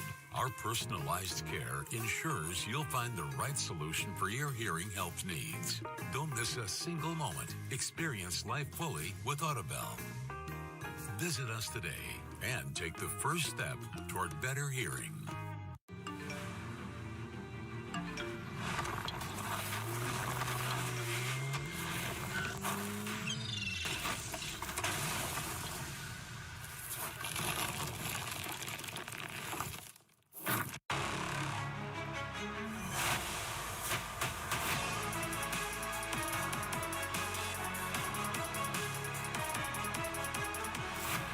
Premier Dental of Decatur, where happiness begins with a smile. Ashley. Halftime of the 3A state title game so far. This one has been all Montini Catholic over Monticello. 35-0 your score at the break. But this is just game 3 of 4 contests that will decide state champions on day 1 of the state finals as we celebrate the 50th anniversary of IHSA. And so far, it's been big numbers on one side, little numbers on the other. Aldhoff Catholic, a 57-14 winner. Then you've got Chicago Christian capturing its first ever state title and its first ever state title appearance, 47-0. Big stars have been the story on this day. De'Air Hill Jr. in that first game setting the record for touchdowns in a state title game with 7. And then Kenny Jaeger and Christian Flutman. And we've got another one coming up, the 4A title game on the way, Mount Zion against DePaul College Prep. What's really interesting about the 4A, and we talk about Mount Zion, we've talked about the stars and the individual performers we've seen today. There's quite a few on Mount Zion, so we're going to see guys like J.C. Anderson and Keller Stocks, their quarterback, and Jacob Harvey, and, oh, yeah, Braden Trimble. He's pretty good. He's committed to Illinois. For Mount Zion to really make this happen, those stars need to be stars tonight. So we'll see if Mount Zion's able to get that done against a very good, and again, big team up front in DePaul Prep. Getting a little bit colder outside. Do you expect the weather to come back into play here as nightfall sets in? It is. I think it's been in play all day in some way or another. But, yeah, when you talked about it's going to get colder. The sun obviously has gone away. You got to see who can adjust to it and make the best decisions. And so far it's been the teams with the running games and the big old lines that have gotten it done. So we'll see. Izzy Abrams has been the story here in the first half. He hasn't had to throw it down the field. Just throw it sideways and let your playmakers do the work. That's why it is a 35-0 lead for Montini Catholic. And here's one of those throws I was talking about. Go, big man, go. It's pitch and it is catch. And there you see Jeremiah Peterson, one of his 2 touchdowns in the first half. We'll be back with more at halftime.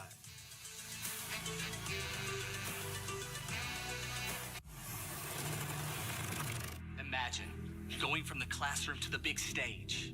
This territory, this place, our home, isn't just for learning, but for understanding the very power of what imagination actually means. A place where you can go from player to coach, from the ground to the sky. So close your eyes, envision the roar that is a spirit of thousands of Salukis. Capture this moment and go forward together. You know what it's like to watch a winning team. Now it's your turn to be a part of one. The Illinois State Police is recruiting for our next cadet classes, and you could be our MVP. Protect the public, help those in need, and make a lasting impact in your community. Our mission, your future, higher purpose, higher pay. Starting pay is at $90,000 with incredible benefits package, including a take-home squad car, tuition reimbursement, paid leave, and more. Join the team that makes a difference. Apply today at IllinoisTrooper.com. Attention high school students. If you're tired of hearing the same old college debt story, we've got an exciting alternative for you. Join the Mid-America Carpenters Union and let your career dreams take flight. You can earn great pay, enjoy no-cost health insurance, and secure a stable retirement, all with no college debt and an elite career that's here to stay. It's time to build your future your way. Ready to carve your path to success? Contact the Mid-America Carpenters Union today to learn how you can unleash your potential. Halftime of the 3A state title game. It has been all Montini Catholic. The Broncos up 35-0 on the Monticello Sages. And Angie, Tim, I'm going to tell you this. 192 yards passing from Izzy Abrams and Montini. That 192, it comes on 7 completions, and 3 of them were touchdowns. Yeah, I love the time of possession differences. You must be thinking, wow, Monticello really controlled. Well, when you score within like 2 minutes and under multiple times, there's your difference in time of possession. So don't be fooled by it. So Abrams with 3 passing touchdowns. He also has a rushing touchdown. And, of course, Peterson, he's got 8 carries for 80 yards and a touchdown both on the ground and through the air. Yeah, both ways, getting it done. And again, we talked about the balance. Definitely balance for Montini here. They're finding a way to make the pass work in this weather, so give them credit. They've had 6 drives. They scored 5 touchdowns. Their longest drive, actually, that would be the one they had to punt on. Meanwhile, guys like C.J. Harkins getting it done on the edge and gone. We're back out to Hancock Stadium for the second half of the 3A title game after this. From the Capitol to your living room, Capitol Connection, your source for accurate and balanced Illinois political news. Investigating what's happening in Springfield the way only Capitol Bureau Chief Cole Henke can. I'm breaking the stories and asking the tough questions about issues that matter to you. Unraveling the stories behind the policies and the decisions that impact our state and communities. I'm holding our lawmakers accountable and keeping you connected. Capitol Connection, Sunday mornings at 10:30 on WCIA3. So much of our day-to-day lives starts with agriculture, and there's an easy way for you to find out how. WCIA3's Ag in the Classroom is your look into everything that leads back to agriculture, like what connects the farm to appliances we use every day. We eat, we have to wash dishes. Yep. She got tired of that. She invented a dishwasher that could do that. It's a great day to learn about agriculture here in Central Illinois. Join me for Ag in the Classroom. Monday mornings on The Morning Show on WCIA3, sponsored by United Prairie. So much of our day-to-day lives starts with agriculture, and there's an easy way for you to find out how. WCIA3's Ag in the Classroom is your look into everything that leads back to agriculture, like what connects the farm to appliances we use every day. We eat, we have to wash dishes. Yep. She got tired of that. She invented a dishwasher that could do that. It's a great day to learn about agriculture here in Central Illinois. Join me for Ag in the Classroom. Monday mornings on The Morning Show on WCIA3, sponsored by United Prairie. We're dreamers. We're thinkers. We write and tell stories that make a connection with your customers. We understand your brand.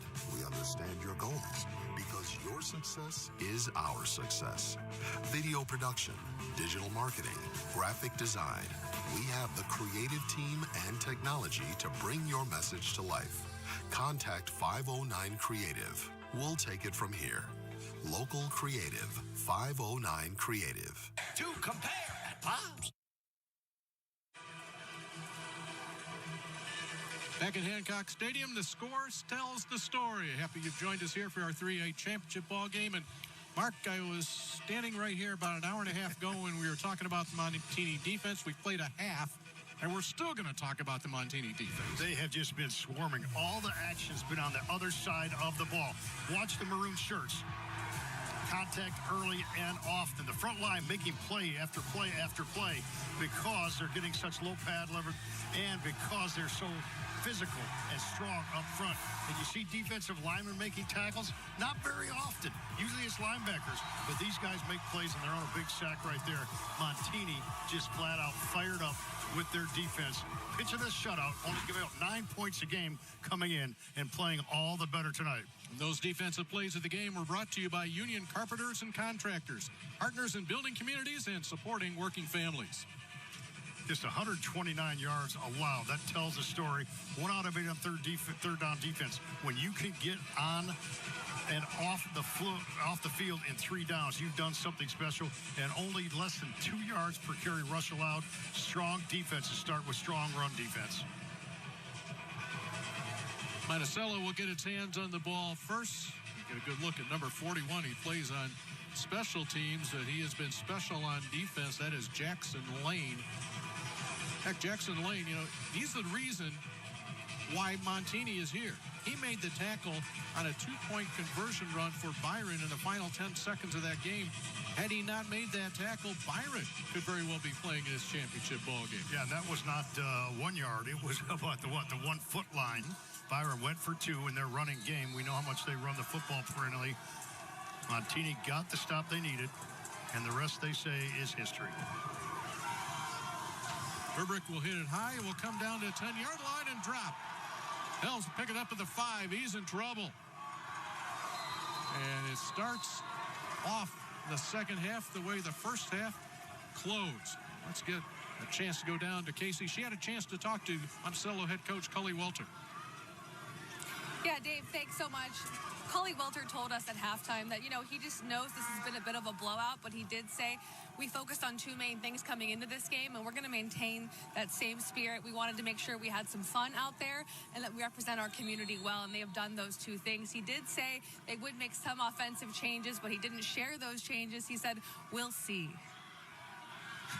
Very good. Thanks, Casey. Did you see the first play of that series? It was a behind-the-back pass. A little bit of trickery right there. Well, there you go. Casey called it. Yeah, a little bit of trickery behind the back pass. But guess what? Montini, they weren't fooled by that either. What a eye discipline and overall team discipline the Broncos have. But go ahead, Sages. Go ahead and try to have some fun. Try to be creative. Try to do anything to get the defense out of putting their feet in the ground, their hand in the ground, and making plays. Well, the wind chill right now is 5 degrees above 0, and Cully Welter must not feel any part of his legs below his knees. That's some dedication right there. Gain out to the 19-yard line. You talk about having fun. In our teleconferences the other day with the coaches, Cully Welter was the first one scheduled, and he was on early, and I jumped on early, and Cully was working feverishly, and I'm figuring, okay, so he's really working on the game plan here, getting ready in advance for our call. And I said, I really hate to bother you, right now. And he said, oh, no problem. I'm just doing a crossword puzzle. So that's the guy who's at peace and confident with what he does, and why not? 4 state championships for Cully Welter. He's won a few football games in his career. Over the middle we go. And a first down. Nolan Bennicamper with the pass. They moved him in last play into the Wildcat. He ran the football, which is something they've done before, not known with his passing prowess. And we'll see if he stays as the quarterback right now. But he looks really good delivering that football on time, on target. He did, and he will stay out there. Next to him will be Foreign. Bennicamper, a junior, so this may be a preview. Excellent. Hello? This is us? A couple of first downs here to start the second half. And here it is out of the Wildcat, Bennicamper. We'll get to a 39-yard line. Bennicamper didn't play football until his freshman year, but football is so big in Monticello. He said, I just want to be a part of it. I mean, he's a soccer player, excellent soccer player, but I just want to be a part of this feeling in Monticello. Yeah, and he's going to go home with a ward around his neck tonight. Is he going to? I think he might be quarterback of this entire series, if not the rest of the football game. We shall see how that pans out. He's their leading tackler on defense. He catches the ball on offense, runs the ball from the Wildcat. Now he's completed a pass already. He'll keep it after faking the handoff to Williams. Just carried forward, literally, to the 45-yard line. I think that was a legitimate zone read by him. What happens there is he puts the ball in the gut of his running back, and if he sees the defensive end crash down the running back, he pulls it, takes it himself. That's exactly what transpired there. It's all a read. Watch the handoff there, and then he makes a decision, pulls it back out, takes it himself. That's why it's called a zone read. You're running zone blocking on the outside, and then you're reading what the defense, did he go after the quarterback or the running back? 3 quick first downs to start the second half. And just as quickly, Monticello will take a timeout. About 3.5 minutes gone in this second half. Sages trailing 35-0, your 3A title game from Hancock Stadium.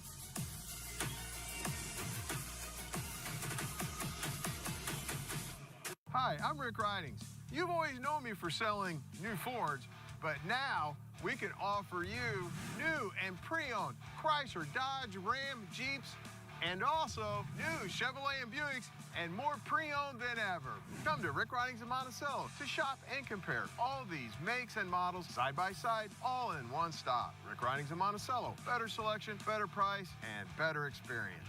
You'll sleep better at night knowing you save thousands at Rick Ridings in Monticello. The season of giving is here. Join us for the WCIA3 Toy Drive benefiting Toys for Tots. Donate new, unwrapped toys or cash donations at our backlot or Danville drop-off site. The WCIA3 Toy Drive, Thursday, December 5th from 6 a.m. to 7 p.m. Every crime has a motive. You just need to know where to look. My God, we need backup. Law and Order SVU. Followed by local news at 9.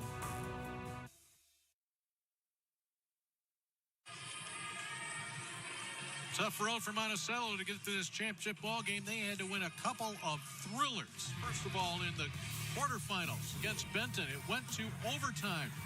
Monticello scored first, Benton scored. They went for 2, and the Sages turned them away. And Monticello comes away with that 27-26 quarterfinal win. And then in the semifinals against rival Tolona Unity. This is the final play of the game. Unity looking for the winning touchdown. There it is, but wait. Even though that completion in the end zone, it came back.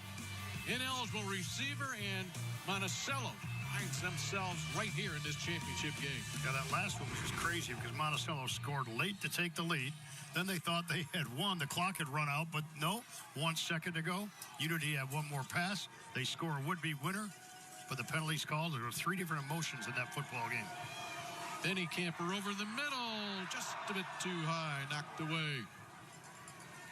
He was looking for 4, knocked away there by Vince Arion.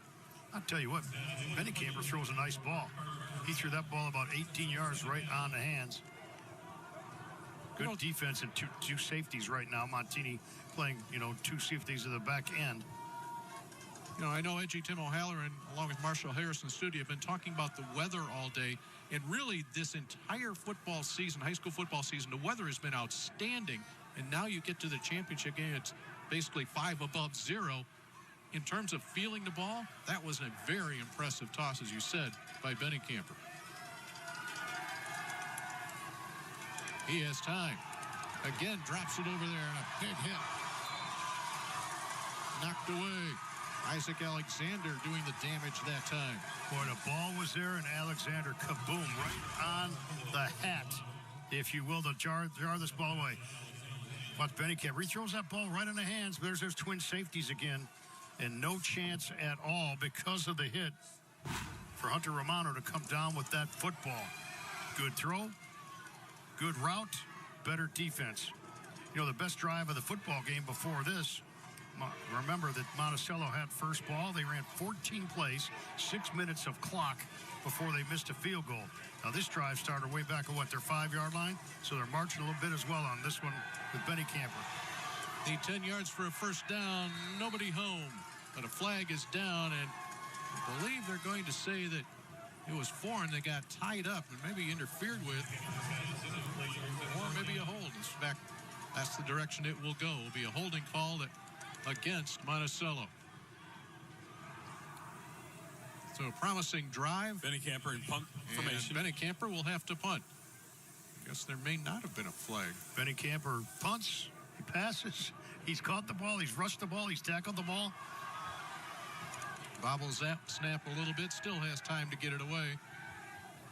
He's able to keep it in bounds for just a bit. So a promising opening drive for Monticello here to open up the third quarter. But now Montini gets its hands on the ball, leading 35-0 in your Class 3A championship game. Every year, the Whiffles family celebrates the season the best way they know how. And every year, they add a little something new. After all this time, you'd think all that extra work put into every last detail would get old. Well, think again. Whiffles Hybrids. Season's greetings from our U.S. farm family to yours.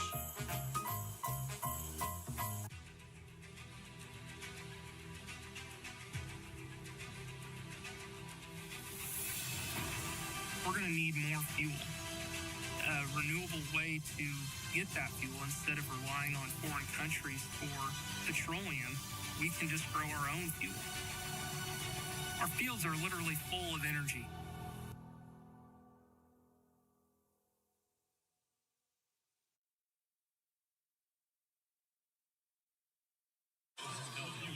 The margins are so slim on that playoff trail to find yourselves in a state championship ball game. We just showed you how Monticello got here. How about this one? Second round, it's a rematch with Byron. Byron has scored down by 1 with 10 seconds left. Tigers going for 2, but Jackson Lane says no. That's how close Byron came to maybe being in his championship game. That's how close Montini was able to advance. That was a 14-13. That was a thriller of a game in Lombard. You never know when a big play is going to occur, but in that situation, it was the big play, the last one of the football game. Mike Bukowski sends his offense on the field for the first time in the second half. Yeah, and they have been, so you want to say efficient? Well, yes, with their drives. 4 plays, touchdown. 2 plays, touchdown. 3 plays, touchdown. 5 plays, touchdown. 2 plays, touchdowns. That's their scoring drives. Ironically, Dave, their longest drive of the night, they didn't score 7 plays. It's just been home run, home run, home run to the tune of those 5 scoring drives. Start this on the ground. Here's Peterson. Peterson's going to angle to the outside. Foreign is right there. Foreign can't make the tackle. Peterson fights through and he's across midfield. He'll get inside Monticello territory. And with that 32-yard gain, Montini is just going to mention the balance. They now have 213 yards rushing, 192 yards passing. See that stiff arm he used, and I tell you what, he is so powerful. You cannot tackle him with your arms. You've got to hit him low and then get more people to the football. Deep drop for Abrams. He's going deep. Had a man out there. Excellent coverage by Nolan Bennycamper as he was all over Florio. I tell you what, Bennycamper, we've called his name every play because he's involved in just about everything. He was one-on-one against Florio, one of the finest receivers in the entire state of Illinois. A recruitable figure Florio is, and Bennycamper right there out on an island all by himself. Watch it come into your screen. Plenty of time to throw the football. Good timing on the route. And look at the last second. He turns his head back to the football. Around the left side. No, back to Nolan Bennycamper. He's a junior, also a basketball player. Didn't play last year, missed his entire sophomore season because he fractured his pelvis in a football playoff game. His brother Tanner was on that 22 basketball team that finished second in the state.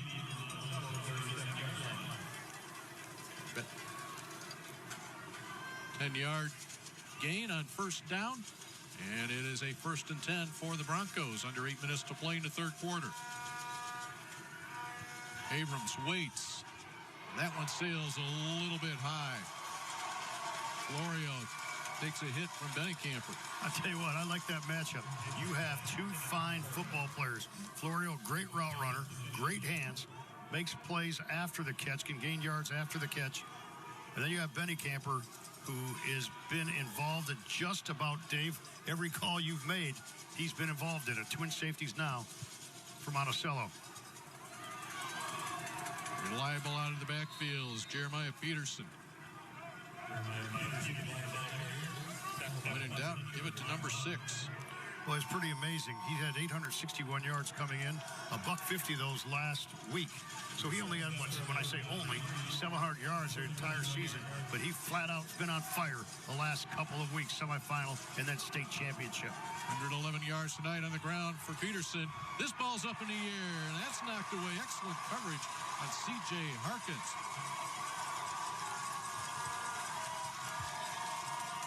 Great job, Andrew Larson, right there. Right there, step for step. Monticello back end has done a superlative job. Watch him make a play of the football. Trying to high point it was C.J. Harkins, who already has a couple touchdowns, but good step for step coverage. Look, find it back, the football, gaining some leverage, hitting it at its highest point, knocking it down. And that was actually Zeke Young, the sophomore younger brother of Ike Young. 4th down for Montini. Abrams, will he be able to get to the first down? I don't know. He was ready to cross, and then Coy Williams said, let's not get all the way to that marker. It's the first down. He will get enough, though. You're looking at a sophomore right there, 6'3", 190-pound sophomore quarterback. He took over, Israel Abrams took over about halfway through the regular season. He split time with Gaetano Carbonaro earlier in the season. This time he gets to Santino Florio, but a flag is down as Florio goes down inside the 20. So they split time, Carbonaro along with Abrams. And Abrams ended up winning that job, and Carbonaro very graciously said, okay, this works out best for the team.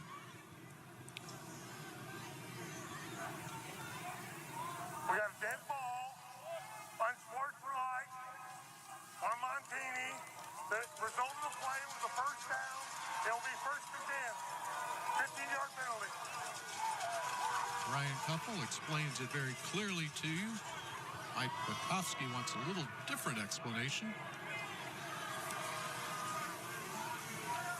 This will take it back to the 32-yard line where it will be 1st down.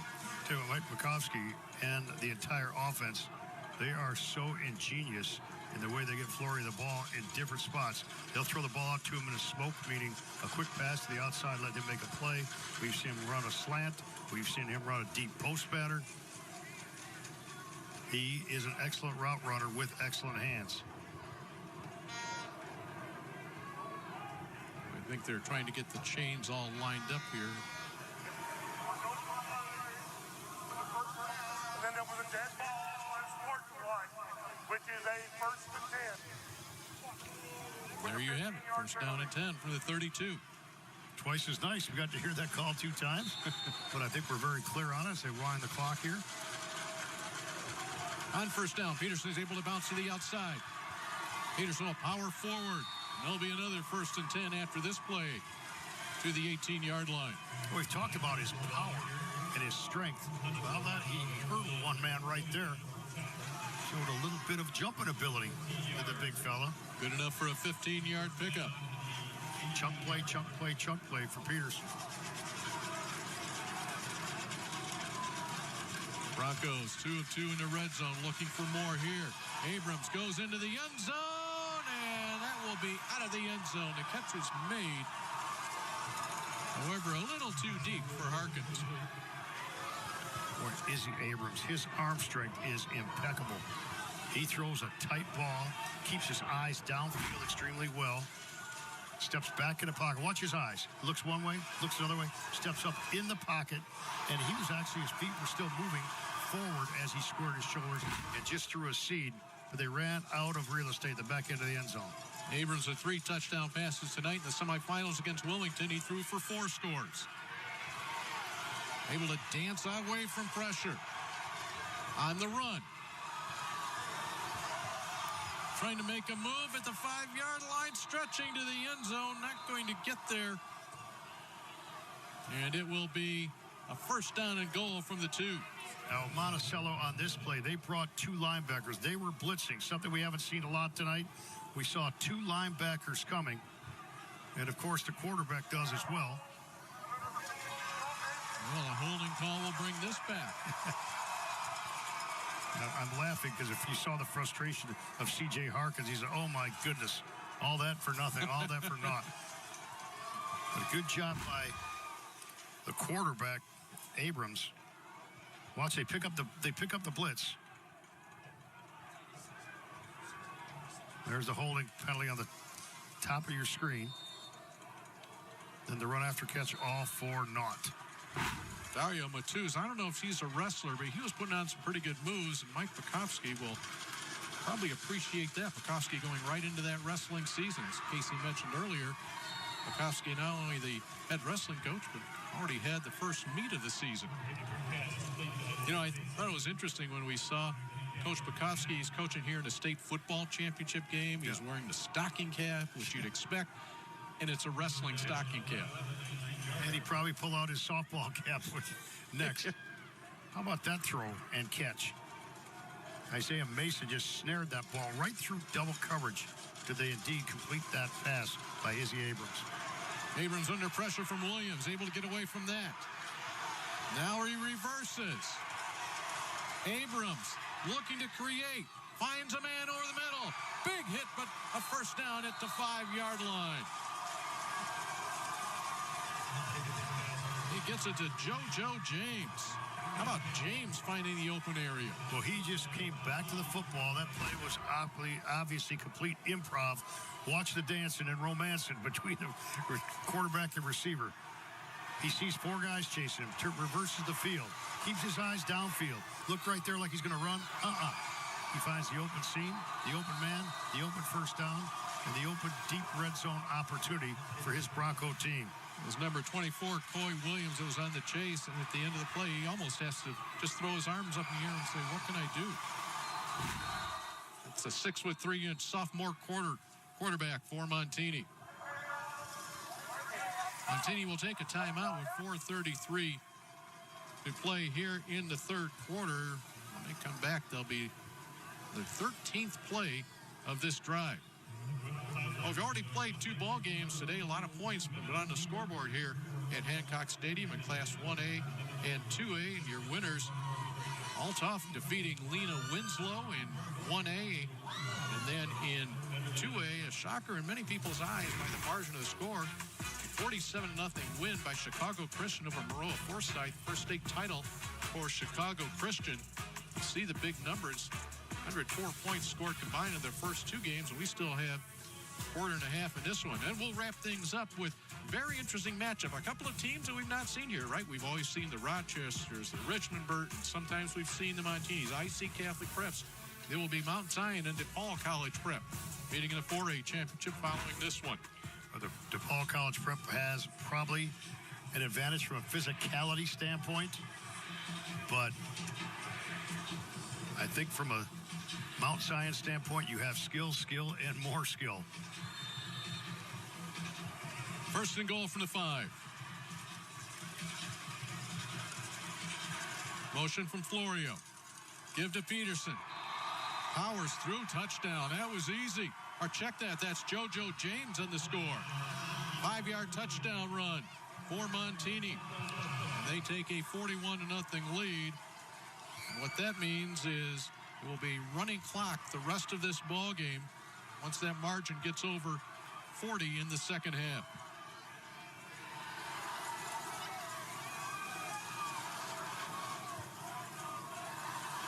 A long drive, 13-play drive for the Broncos.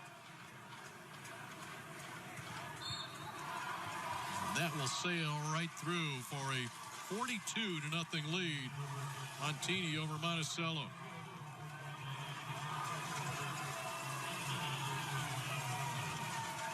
Well, Montini well on its way to the 7th state championship in school history. That was a 13-play drive, covered 77 yards, included 6 runs and 7 passes. That's about as clean as you can get. When their semifinal, Montini, they had a flyover, Dave. They had fireworks going off, so they had some pageantry. What are they going to do if they welcome home this winter? I mean, how do you beat a flyover and fireworks? I guess the fire trucks will be out. That man, Mike Bukowski's been around a lot of success in 3 different sports. Won a couple of state softball titles. Casey mentioned earlier, National Wrestling Hall of Fame coach. Montini alum. I mean, how much better is it get? I mean, the passion that he had for Montini High School in our call earlier this week, I mean, you could just feel it. Both these teams had 10 a.m. Thanksgiving Day practices, invited their communities, their friends, their alums. It's the kind of pride both these schools have in being in a state title game. Kickoff goes to the 6-yard line. Foreign to the outside. He'll make a nice return up to the 30. 27-yard return. The Sages will have it. 1st and 10 from the 30. Well, I'll reiterate. You see the clock running. It will run for the duration of the game. And we'll see which way both coaches handle this running clock situation, how much they keep their initial starting lineups in this football game. I know one thing, Montini wants a shutout. I mean, that's the bottom line, just from a pride factor, not because they're up the score, but their defense, they compare it to the 18 team, and they said, we can't talk about it until we win something. Well, I think they could start talking about the comparison of who has the best defense in the history of the school. Well, and Benny Camper with the carry up the middle. He was joined in the backfield that time by Daniel Moore. And we see some different players entering into the ball game for Monticello. Jake Robinson is in the game. He'll split wide to the right. Inside of him is Foreign.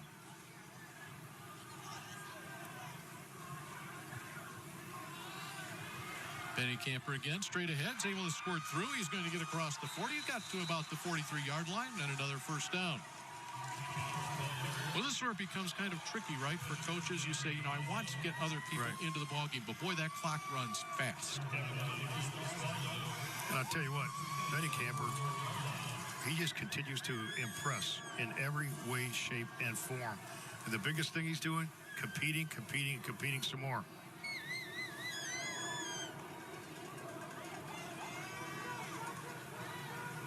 Tight formation here for the Sages.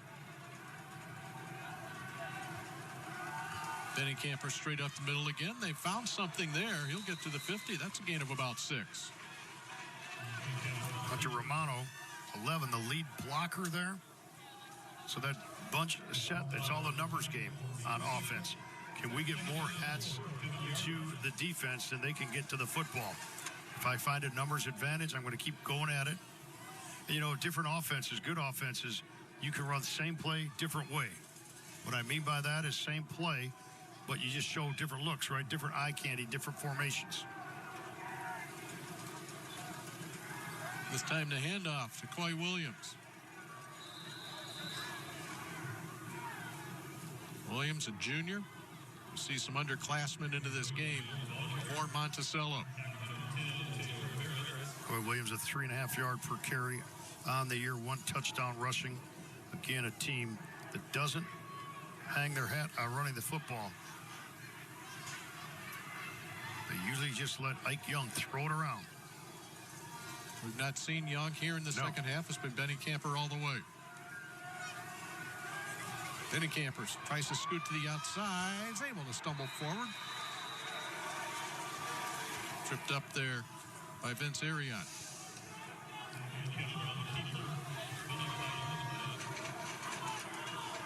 There's a penalty flag right at the line of scrimmage. Coley Welcher's team continues to compete. Still be third down. So it's going to be a manageable third down. Now becomes a long third down. Back to the 42-yard line. Clock still running, of course, with 40 seconds to play in the third quarter. We had one running clock in our 2A game. The clock is moving final 30 seconds of this third quarter. 4A championship ball game will start at 7 o'clock. Benny Camper over the middle. Foreign is there, makes the grab. Right on the money. Foreign runs such great patterns. Finds himself open for a first down. Great pitch and catch on a deep post. Planted his foot at about the 45-yard line. And was hit right on the hands, on time, on target by Benny Camper. Exactly after his break. Watch his eyes downfield. Steps up. Look at right out of the break. He gets the ball over the linebacker right in front of the safety to move the sticks. That's 3 complete quarters in the books. Touchdown here in the third quarter starts the running clock. It's 42-0 Broncos. Investigating what's happening in Springfield, the way only Capitol Bureau Chief Cole Henke can. Unraveling the stories behind the policies and the decisions that impact our state and communities. Capitol Connection, Sunday mornings at 10:30 on WCIA3. Merry Christmas! From all of us here at Sam Lehman of Champaign, we want to wish you a Merry Christmas. Join us in the spirit of giving by supporting Toys for Tots. Let's spread joy together this Christmas season. Ho, ho, ho! Give joy this holiday season. Bring your new on-ramp toys to Sam Lehman Auto in Champaign as part of the WCIA3 Toy Drive, benefiting Toys for Tots. Bring joy to children in our community. In every moment, life has a way of surprising us. But what if you're missing the sounds that matter most? Good morning. Welcome to Audubell. Welcome to Audubell. At Audubell, our hearing team is dedicated to helping you connect with the world. Our personalized care ensures you'll find the right solution for your hearing health needs. Don't miss a single moment. Experience life fully with Audubell. Visit us today and take the first step toward better hearing. Welcome to MedServ Equipment Corps, your trusted home for all your medical equipment and supply needs. At MedServ, we're more than a store. We're your partner in health and mobility. Need a lift? Our comfortable lift chairs and state-of-the-art power wheelchairs and scooters redefine mobility, ensuring you enjoy life to the fullest. Experience the freedom you deserve with our top-of-the-line power scooters. MedServ Equipment Corps, where quality meets compassion. Empower your independence. Do you know a woman making a difference in Central Illinois? Nominate her to WCIA.com/remarkablewomen. WCIA3 celebrates remarkable women with one heading to Hollywood. Remarkable Women, sponsored by SEFQ, not just a bank, a better way. Number 13, right there next to that wall is C.J. Harkins. He's got a couple of touchdowns, a second one. Our Menards Play of the Game, and it is time for that Menards Play of the Game. Save big money on all your home improvement needs. Little smoke route. He did the rest to the tune of 7-0. His second touchdown of the night. He's got 4 the last 2 weeks. He is going to go home tonight a state champion, and he's going to go home a very recruitable athlete, just a junior. Got all the tools at 6'2", 180. Great hands, great vision, great ability to make plays or yards after the catch and even after contact with that size. You know, I look at the Monticello crowd below us as we come to you from Illinois State University. How about ISU? They qualified for the playoffs. This would have been a home game for the 12th-ranked Redbirds. However, in this weekend, the commitment was made to the IHSA. Brock Spack, the head coach for Illinois State University, said this is where the high school playoffs should be. We will go on the road. Benny Camper, play action. They're going to screen left side. Right there. Montini defense, that's what makes them so difficult. Once again, it's Vince Arion. Well-designed play, well covered by Arion. Vince Arion stayed right at home and made the play because he stayed where he was supposed to be. Didn't get fooled by the motion to the other side. Vince and Nick, brothers, both compete very well on the defensive side. Vince, one of their captains. Loss on the play will bring up a second down and 15. Benny Camper looking right all the way as it complete. Jake Robinson, and then he cannot handle it. Robinson was wide open, but again, you cannot minimize the weather conditions here tonight. This is as cold as it's been for a state finals game in years. And we've had some cold ones. You know, it's amazing. You think year by year by year that the times we've been at state finals, I remember some cold nights. I remember some times where, where we have our sport coats off because it's, 55, 58 degrees. Open windows, and you see the full gamut in the state of Illinois. Of course, the finals very late this year, the 29th of November, just the IHSA calendar twisting a little bit. Latest ever. 3rd and long, and a flag is thrown as Benny Camper heads to the left. Driven down, let's check out the flag after a short pickup. Benny Camper has not left the field today. Punts, defensive back. He's been a receiver, a quarterback here tonight for the Sages. One of our keys to the game for Montini was create a crowd. We meant by that how many people can surround the football. Come to the party. Bring your hat to the party. And there are 3 and 4 every time there's a ball carrier. We got legal formation on the offense. Decline. 4th down.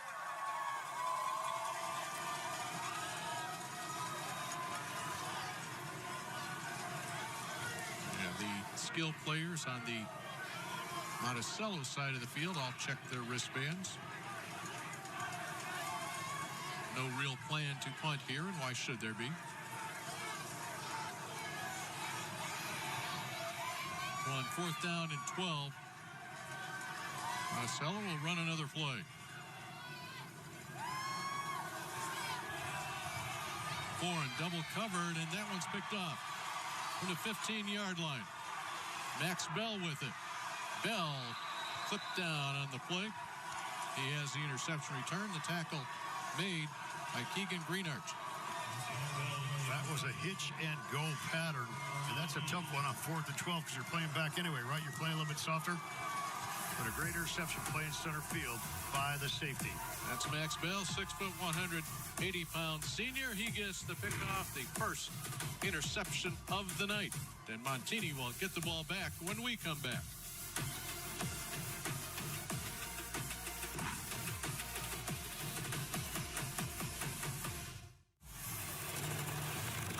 Imagine going from the classroom to the big stage.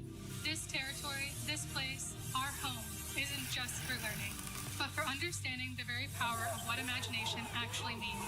A place where you can go from player to coach, from the ground to the sky. So close your eyes, envision the roar that is a spirit of thousands of Salukis. Capture this moment and go forward together. All right, let's go. I'll strap for the kids and you get something for the dog. Sounds good. Let's do this.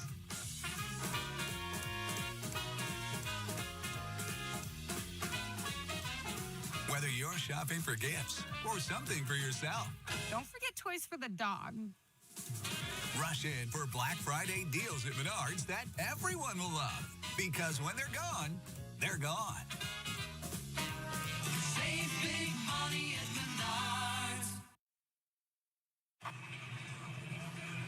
Big offensive night for the Broncos, but it's time to choose our player of the game, and it's brought to you by Country Financial. Visit countryfinancial.com to experience more. Mark, who do you have? How about Izzy Abrams, the fine quarterback? Look at use his feet downfield. He's looking for his eyes, but then he decides to tuck it. Makes a good run, finds the end zone. Almost, but he'll get there. To the tune of 4 touchdowns accounted for. Naked boot right there. This is the one. Watch his strength.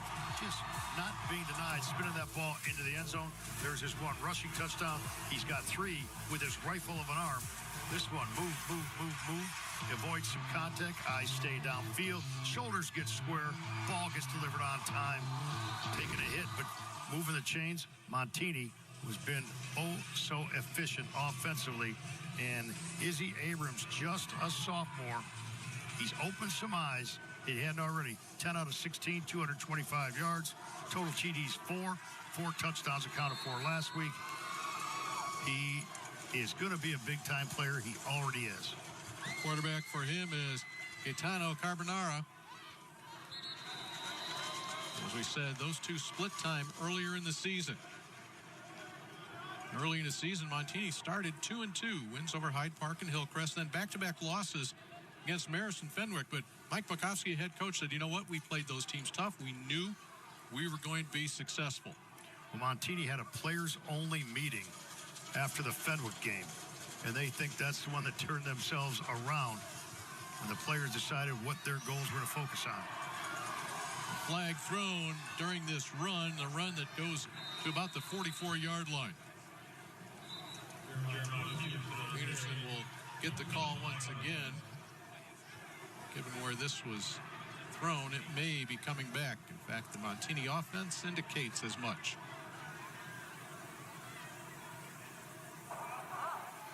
Got a holding on number 1 from the offense. Spotted a foul, 10 yards. It'll be second down.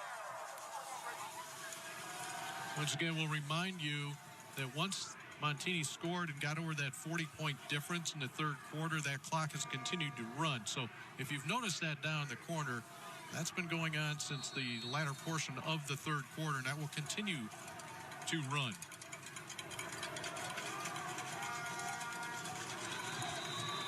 And a flag tossed before we get things started, and that clock continues to roll with Number 78 on the defense. 5-yard penalty will be first down. The officiating crew gave a number, but it could have been 2 or 3 people. There was a lot of white shirts jumping right on the cadence of a new quarterback. That's enough for a first down. Carbonaro will get the handoff. Looking to get to the outside is Florio. Santino Florio reverses course. He makes a cut, tripped up maybe by his own man. Oh, man, he was gone. He wanted the house. He couldn't get the front door, though. Oh, my goodness, what great balance he showed all the way down the field. Just a little bit of a jet sweep. What a playmaker he is. See a smile on his face. Trying to watch himself up on the scoreboard right now. He will. Got tripped up by his own man. Isaiah Mason. Those guys will have a conversation afterwards. Mason tried to block for him downfield, instead tackled him. The keeper, Carbonaro. Nothing to the left, nothing to the middle.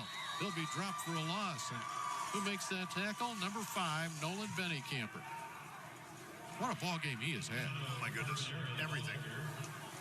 We'll see a guy next game, Trimble, that does everything. Benny-Camper's their answer for the Sages. Well, Nolan Benny-Camper, we saw him come out and play quarterback here in the second half. Very effective there. Tonight on defense, 10 tackles for the junior. Yeah, he is their number 1 tackler on the year. He's got 2 forced fumbles, 2 interceptions, 88 tackles as we speak. That's on the defensive side, on top of everything he does on offense. Carbonaro to keep it again. Forces his way up the middle. He'll drive, and Benny-Camper is going to get credit for at least an assist on that tackle. You don't think this unit that's out there offensively wants to put another score on the board? Justifiably so. No, they're not playing any kind of tempo. They're not hurrying up, but obviously they're going to try to push the ball whenever they can, and letting the snap clock work for them. That north end zone where Montini is headed, we see DePaul College prep players making their way out of the football building. It's on the northeast corner of Hancock Stadium. Florio in the backfield. He takes a hit, keeps going, spins. Florio is in for a touchdown. 13-yard touchdown run, so he gets his TD. He thought he had one moments ago. He'll get this one, a 13-yarder for Florio. Oh, yards after contact. They listed him at $145, but he took a hit, about the 7 or 8 yard line? Spun off that, didn't come down. Watch him come into your screen right downhill. There's a hit, spin, no. Hit again, spin, no. What great balance. And a nose for the end zone against that diminutive Dynamo at 5'7", 145.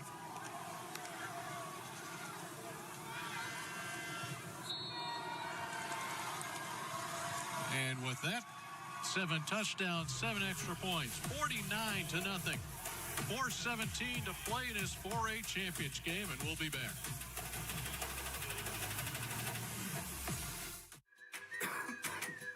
Coughing and throat feeling sore? We've got medication to get you out the door. Earache, pink eye, bug bite, or rash? Our wonderful staff will treat you in a flash. What about sprains, strains, and minor fractures too? Don't worry. Our x-rays reveal what's hidden from view. Need care after 9, 10, or 11? Our virtual care's got you 24/7. OSF on-call urgent care, in person or virtual. We're always there.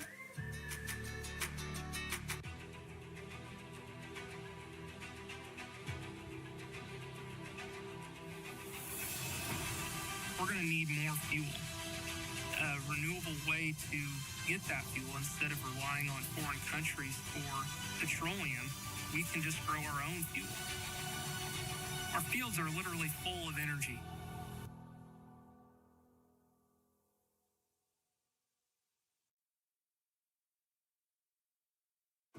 The IHSA Football State Championships are brought to you in part by Country Financial.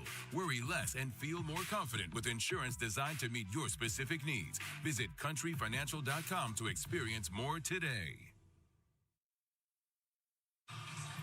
Third game we've had here today where the winning team will have scored over 40 points. There have been stars abound here.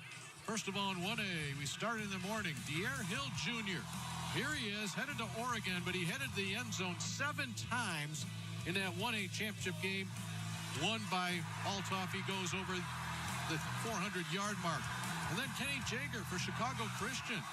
He leads them to a 47-0 victory over Maroa Forsyth. Jager shaking tackles, powering his way through Chicago Christian. First state championship in school history, thanks to number 20. Well, we have seen some fine skill position backs here today and tonight. Now, you kidding me? 7 touchdowns in that 57-14 win. That is absolutely crazy. Chicago Christian just with a blitzkrieg. Jager, you mentioned his ability to get to the end zone. Chicago Christian surprised a lot of people. Maroa Forsyth has a really, really fine football team with tradition. Chicago Christian just controlled that game from its onset. Ball kicked deep, but a chance for a return. Carter Foran will head to the outside as that sideline. If he can get there, can't quite scoot through there. It was Nick Arion will run him out of bounds.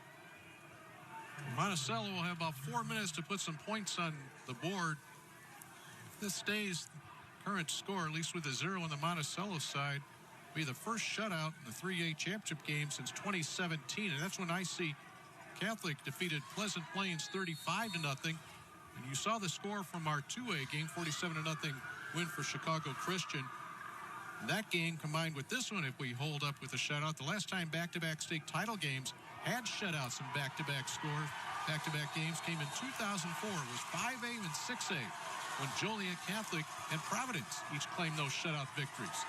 And Mark, I have to tell you, I did not know that off the top of my head. I did not have that in my notes. No, but I know who did. It's my best left-hand man here, Nick Pinto, our statistician, that feeds us that. There's nothing that Nick doesn't know. Whether it's football or basketball, I love having Nick just to my left. It's always so comforting. Within arm's reach. Feeding info. Clock still running as they're trying to get things set on the field. So no penalty on the play. And we will play on first down.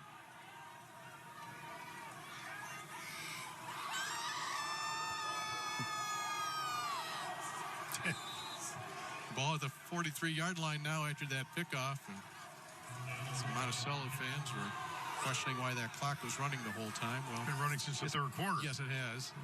40-point difference, and it runs. We saw that now in back-to-back games. Coming up next, Mount Zion and DePaul College Prep. Mount Zion making his first appearance ever in the state finals, first appearance ever in the semis for Mount Zion, the Braves. Carter Foran with yet another catch. You know, I'm so impressed with this guy. Carter Foran, 5'8", 140. All he does is get open and catch the ball. School record coming in, 1,730 yards receiving yards He has 20 touchdowns. My goodness. He has 8 catches tonight. He came in with over 1,700 yards receiving on the season, putting those receiving records out of reach. Benny Camper in trouble. He gets a big block in the backfield. He'll get it to Brown. But give credit to Landon Carlisle for the big block in the backfield. Folks aren't too happy about the conclusion of that play. Got a personal foul on number 80 on the defense. 15-yard penalty. First down. And that's why Sages fans not too crazy as we come up on 1 minute to play. You know, the Sages have been playing football for 110 years. They have 618 wins. You That talk is about amazing. tradition around that community. 100 minutes to play in your 4A or your 3A championship game. 4A to follow. Benny Camper looking for Thorne. He takes a hit. So he's up in the air. Monticello will look to get back to the line in a hurry, and timeout is called, and that will stop the clock with 38 seconds to play. Really nice play in the defensive secondary. Grant Kiger went up and made that play. Grant Kiger. Monticello trying to get on the board, and that's exactly what they should be doing.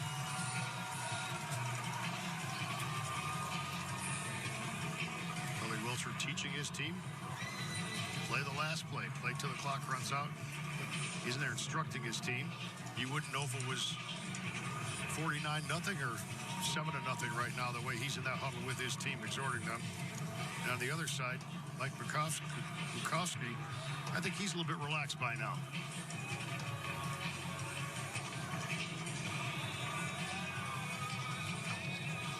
The temperatures are about 20 degrees. I'm not sure whether they have water, Gatorade on that far sideline, but I'd pull that stocking cap down a little tighter. There you go. You think he's going to get it, huh? I think he thinks he's going to get it. Yeah.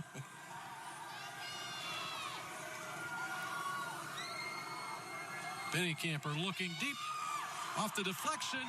Ford has it, and he's in for the touchdown. How about that? How appropriate.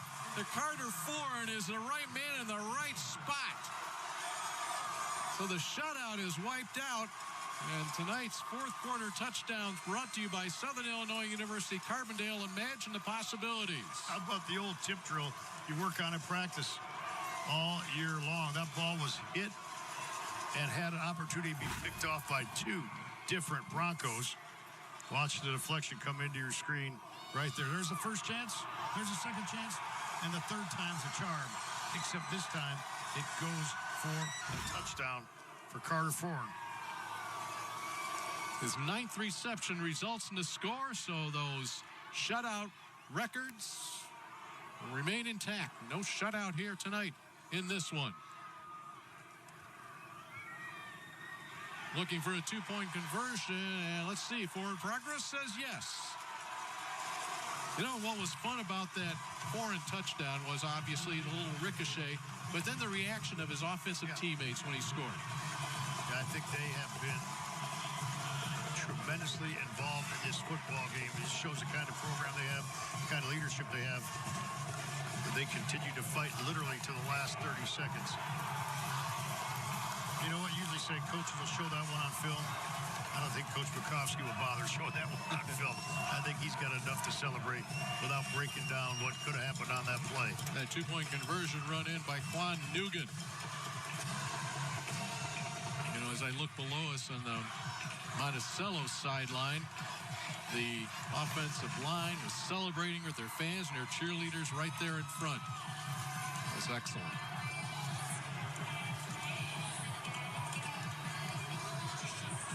This could very well be the last play of the game because that clock will start up. Once again, it stops on timeouts and on touchdowns, on scores. This ball will be put in play. And Montini will start their celebration.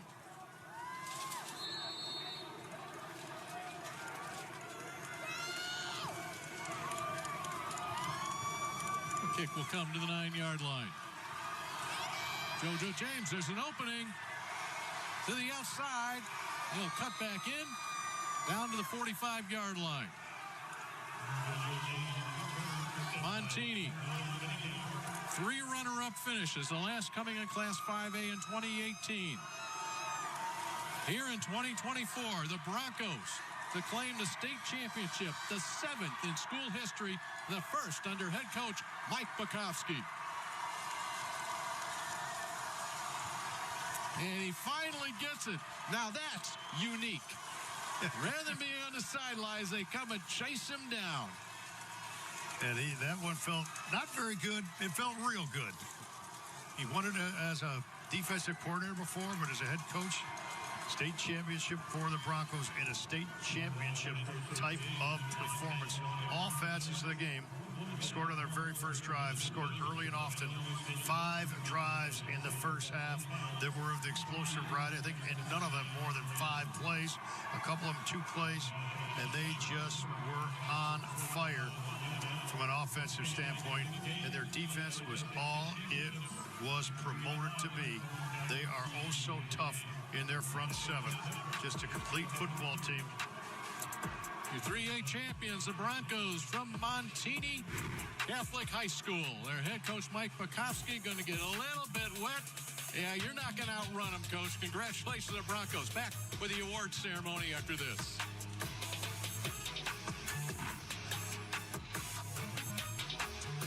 The IHSA Football State Championships are brought to you in part by Menards. Save big money on all your home improvement needs. And by SIU Carbondale. Imagine the possibilities.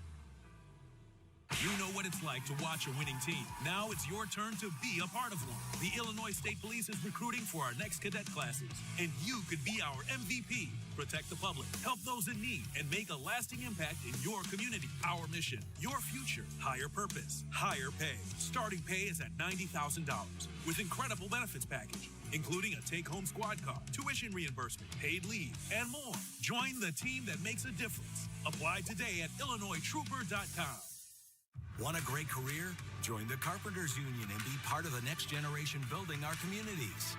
With the Carpenters Union Career Connections program, high school students get a head start on the industry's leading curriculum. Learn the latest in construction technology and the many skilled crafts the Carpenters Union represents. Plus, earn as you learn. Receive a nice paycheck, health insurance benefits, and best of all, no college debt. Ask your school district to participate in the Career Connections program and get started on your future. Epic Black Friday deals at Menards are back. Pick up this 12-volt cordless drill kit for only $9.99. Get a dual-head LED work light with tripod for just $14.99. Secure big savings on a 4-pack ratchet strap set, now just $4.97.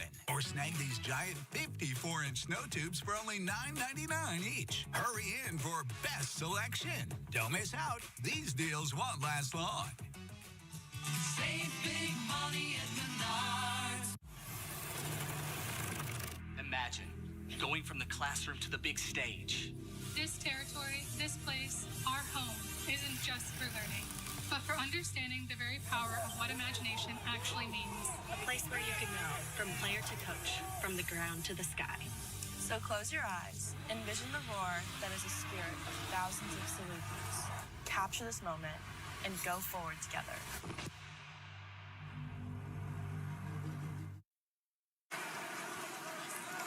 Here with our winning head coach from Montini, Mike Bukowski. Coach, you got the Gatorade bath. How cold are you right now? A little colder than the game started, but it was worth it. Our boys did a super job today. I'm very proud of them. They say act like you've been here before. You have been here before. But what did your team prove here tonight? Well, we challenged them all year, and these seniors are such a special group.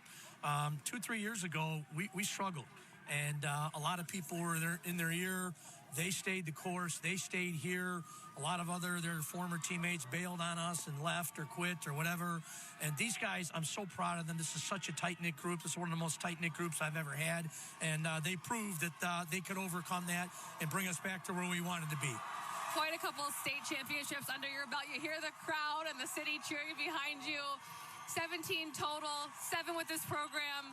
Your first one as a head coach. What feels different about this one? Well, this one feels really great. I was fortunate enough to coach with Chris Andriano. I was his defensive coordinator for 27 years, and we won 6 titles together.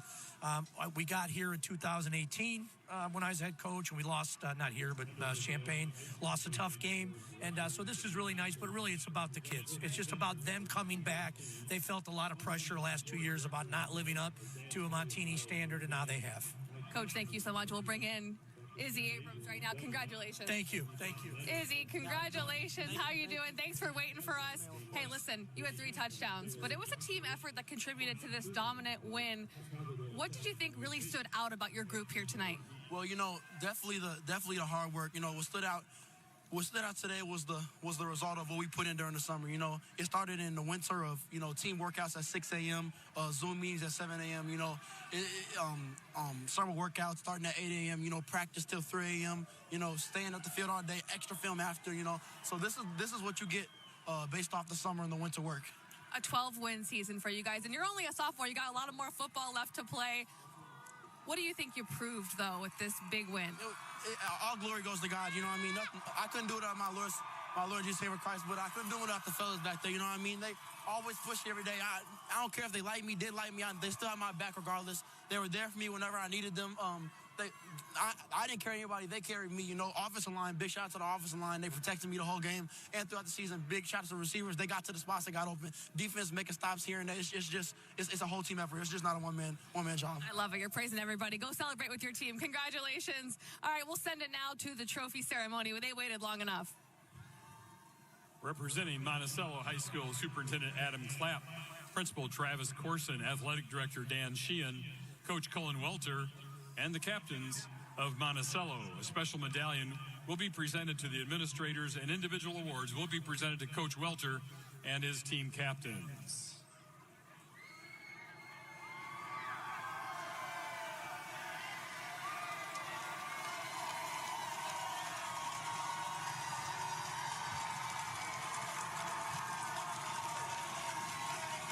And now the second place trophy will be presented to the Sages of Monticello, who finished the season with a final record of 11 wins and 3 losses.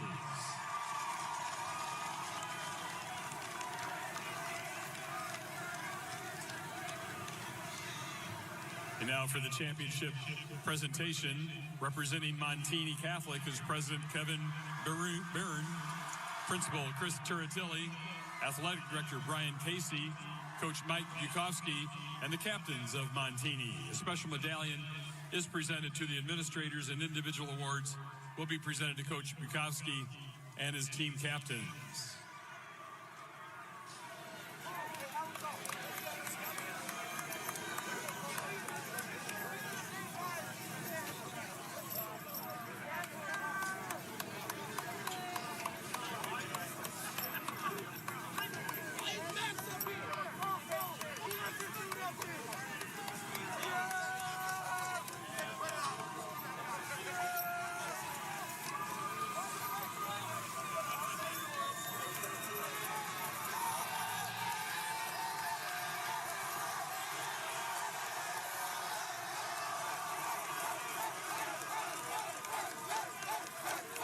And now this year's state championship Class 3A team trophy is presented to the Broncos of Montini, who finished the season with a final record of 12 wins and 2 losses.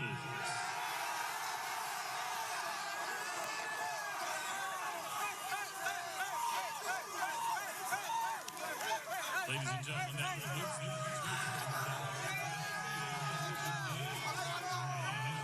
This year's Montini seniors, when they were freshmen and sophomores, the varsity record was 3-6 in each of those 2 years. Then last year, a heartbreaking loss in the semifinals to Byron. They eventually defeated Byron this year. And Mark, not only did they come here, not only did they win a state championship, but boy, did they do it in convincing fashion. Well, it's one of those situations where you believe in the process, right? You have a couple of off years, and Coach talked about that with Casey.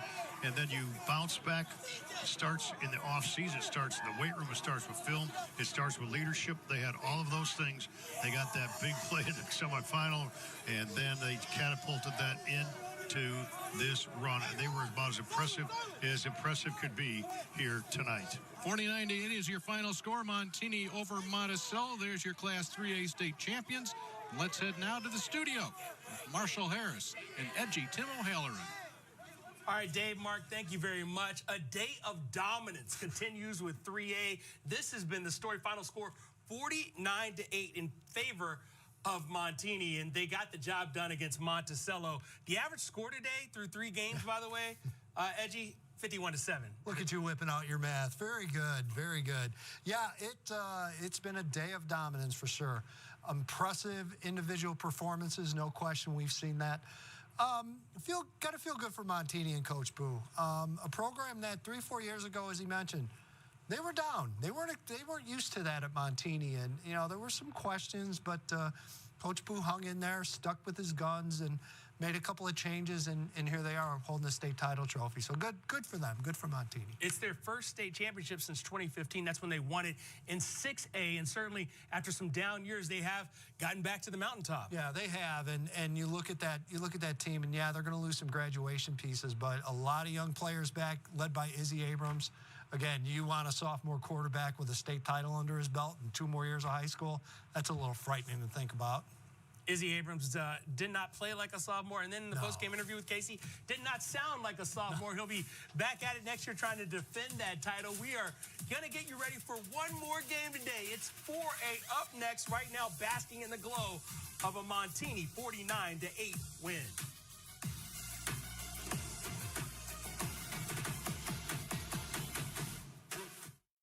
Hi, I'm Rick Ridings. You've always known me for selling new Fords, but now we can offer you new and pre-owned Chrysler, Dodge, Ram, Jeeps, and also new Chevrolet and Buicks, and more pre-owned than ever. Come to Rick Ridings in Monticello to shop and compare all these makes and models side by side, all in one stop. Rick Ridings in Monticello. Better selection, better price, and better experience. You'll sleep better at night knowing you save thousands at Rick Ridings in Monticello. The holidays are here, and your Dick's House of Sport has all the best gifts for everyone on your list. The hottest styles like Dunks and Sambas, new shoes from New Balance, Hoka, and On, and the latest apparel from all the best brands. Plus, must-have gifts from Yeti, Stanley, Callaway, and TaylorMade. And while you're here, scale a rock wall, hit a ball in our hitting bay, and test your skills in our multi-sport cage. This holiday season starts at your Dick's House of Sport in Champaign. Hi. Hello. What's the nicest thing a parent has said to you? That you're special. I love you. I love you. What about your teachers? Like, I'm proud of you and I'm glad that you tried. That's a really good job. That was really impressive. Make me smile. You can do great things. How did that make you feel? Happy. Better about myself. Special. I think that really helps my confidence. It makes me just feel good. Let's teach more love in our homes and classrooms. Visit parenting.org from Boys Town to explore our vast library of resources backed by over 100 years of experience. Why is it important to tell somebody when they've done something good? Because it makes you just want to keep going and be nice to other people. For any age, any stage. Boys Town.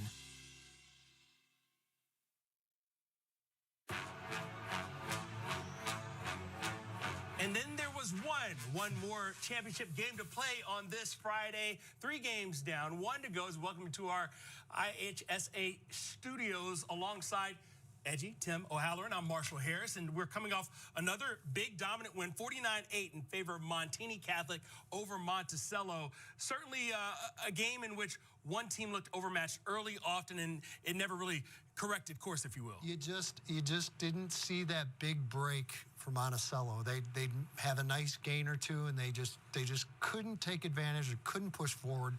Obviously, give Montini's defense a lot of credit in that regard as well. But again, it's one of the themes we're seeing here is we talk about O-line and D-line and dominance, and that is what we've seen. And I'm very interested to see how we go into this final game, if that is going to be the storyline as well. So again, we talked about the weather. We've been talking about it all day, and it is a storyline. There's no question. Who will it impact? It might impact both teams in the next game. We'll see, and we'll see which team can adjust to it easily and hopefully the best way to get them a trophy later on tonight. The Broncos bigger, stronger, faster. Let's show you the highlights of just how they ran away with this one. Pick it up in the first quarter. They had the ball at their own 47, but this was a theme in the first half. C.J. Harkins on the edge from Abrams, and, well, he'll do the rest. Yeah, these screen passes have been highly effective. You throw it out in the flat, and with the skill players, they get it done. And then more from Harkins. He did on the right side. Why not on the left? It's called balance. Yeah, it's called balance. And, again, he's a terrific receiver. Just breaks the tackle. You get him one-on-one. He's hard to stop. So it's 35-0 with 5 minutes left in the game. Here's what Abrams did the best. Pressure, what pressure? Dancing to create space and to create a completion. Yeah, you think this will lead off his highlight tape for next year? I think it probably will. Really impressive play. And you saw JoJo James unable to score there on that catch, but that's okay because he's the one who delivers the final blow. Montini into the state championship with a big 49-8 win. And this was not only just one-sided in terms of the final score, but you look at the stats up and down. They held Monticello to 2 of 11 on third down. Yeah. It was just one of those games where every time you looked up, it seemed like Monticello was in trouble. Well, and it's a Monticello team that every single game this season, their offense have just gotten it done. And you know, Ike Young, a big part of that, and they were able to limit. You saw that he would try to run a quarterback keeper. Clogged up, everything up the middle. Had nowhere to execute. And again, that's a big difference. You don't see that kind of defense day in and day out.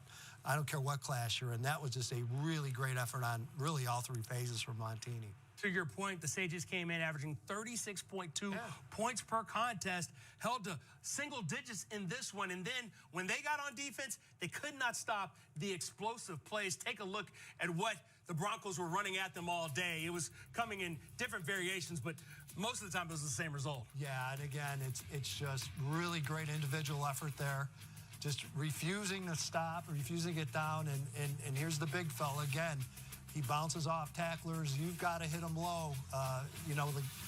You hit him low or you're not going to stop him. Simple as that. Jeremiah Peterson, he's the guy you're talking about. He gets this catch. That's his only catch of the game. It went for 49 yards all the way to the house. Meanwhile, 13 carries, 134 yards, and a touchdown on the ground as well. And would you say physics? Physics. You know, I might have been there that day in class. Probably one of the only days I paid attention, but physics is definitely winning out tonight. Again, just a big size advantage up front, and Montini used it to their full advantage, and they're holding the state title. Izzy Abrams, 10 of 16 passing, 225 yards, 3 touchdowns. Then on the ground, he also has 5 carries, 59 yards, and a score that way, too. He's just warming up. I mean, he really is just warming up, and you see him in person.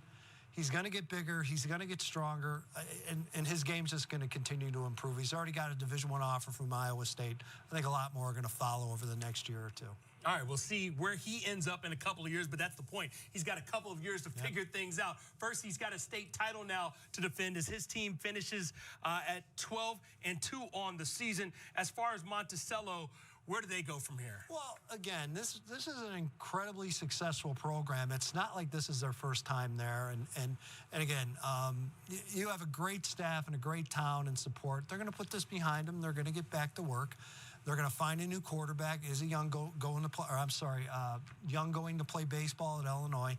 They'll find a new quarterback. They do every year, and they'll turn around. They're going to win a ton of games next year. That's how you handle it. You go back to work. I know what you're thinking. It's getting late. Time to hit the showers. Well, for some people, yes. Some people being one Mike Bukowski as he gets his first state title as a head coach in this one. For us, though, we've got one more game to tell you about. 4A is on the way. Mount Zion to Paul College Prep on the way. You know what it's like to watch a winning team. Now it's your turn to be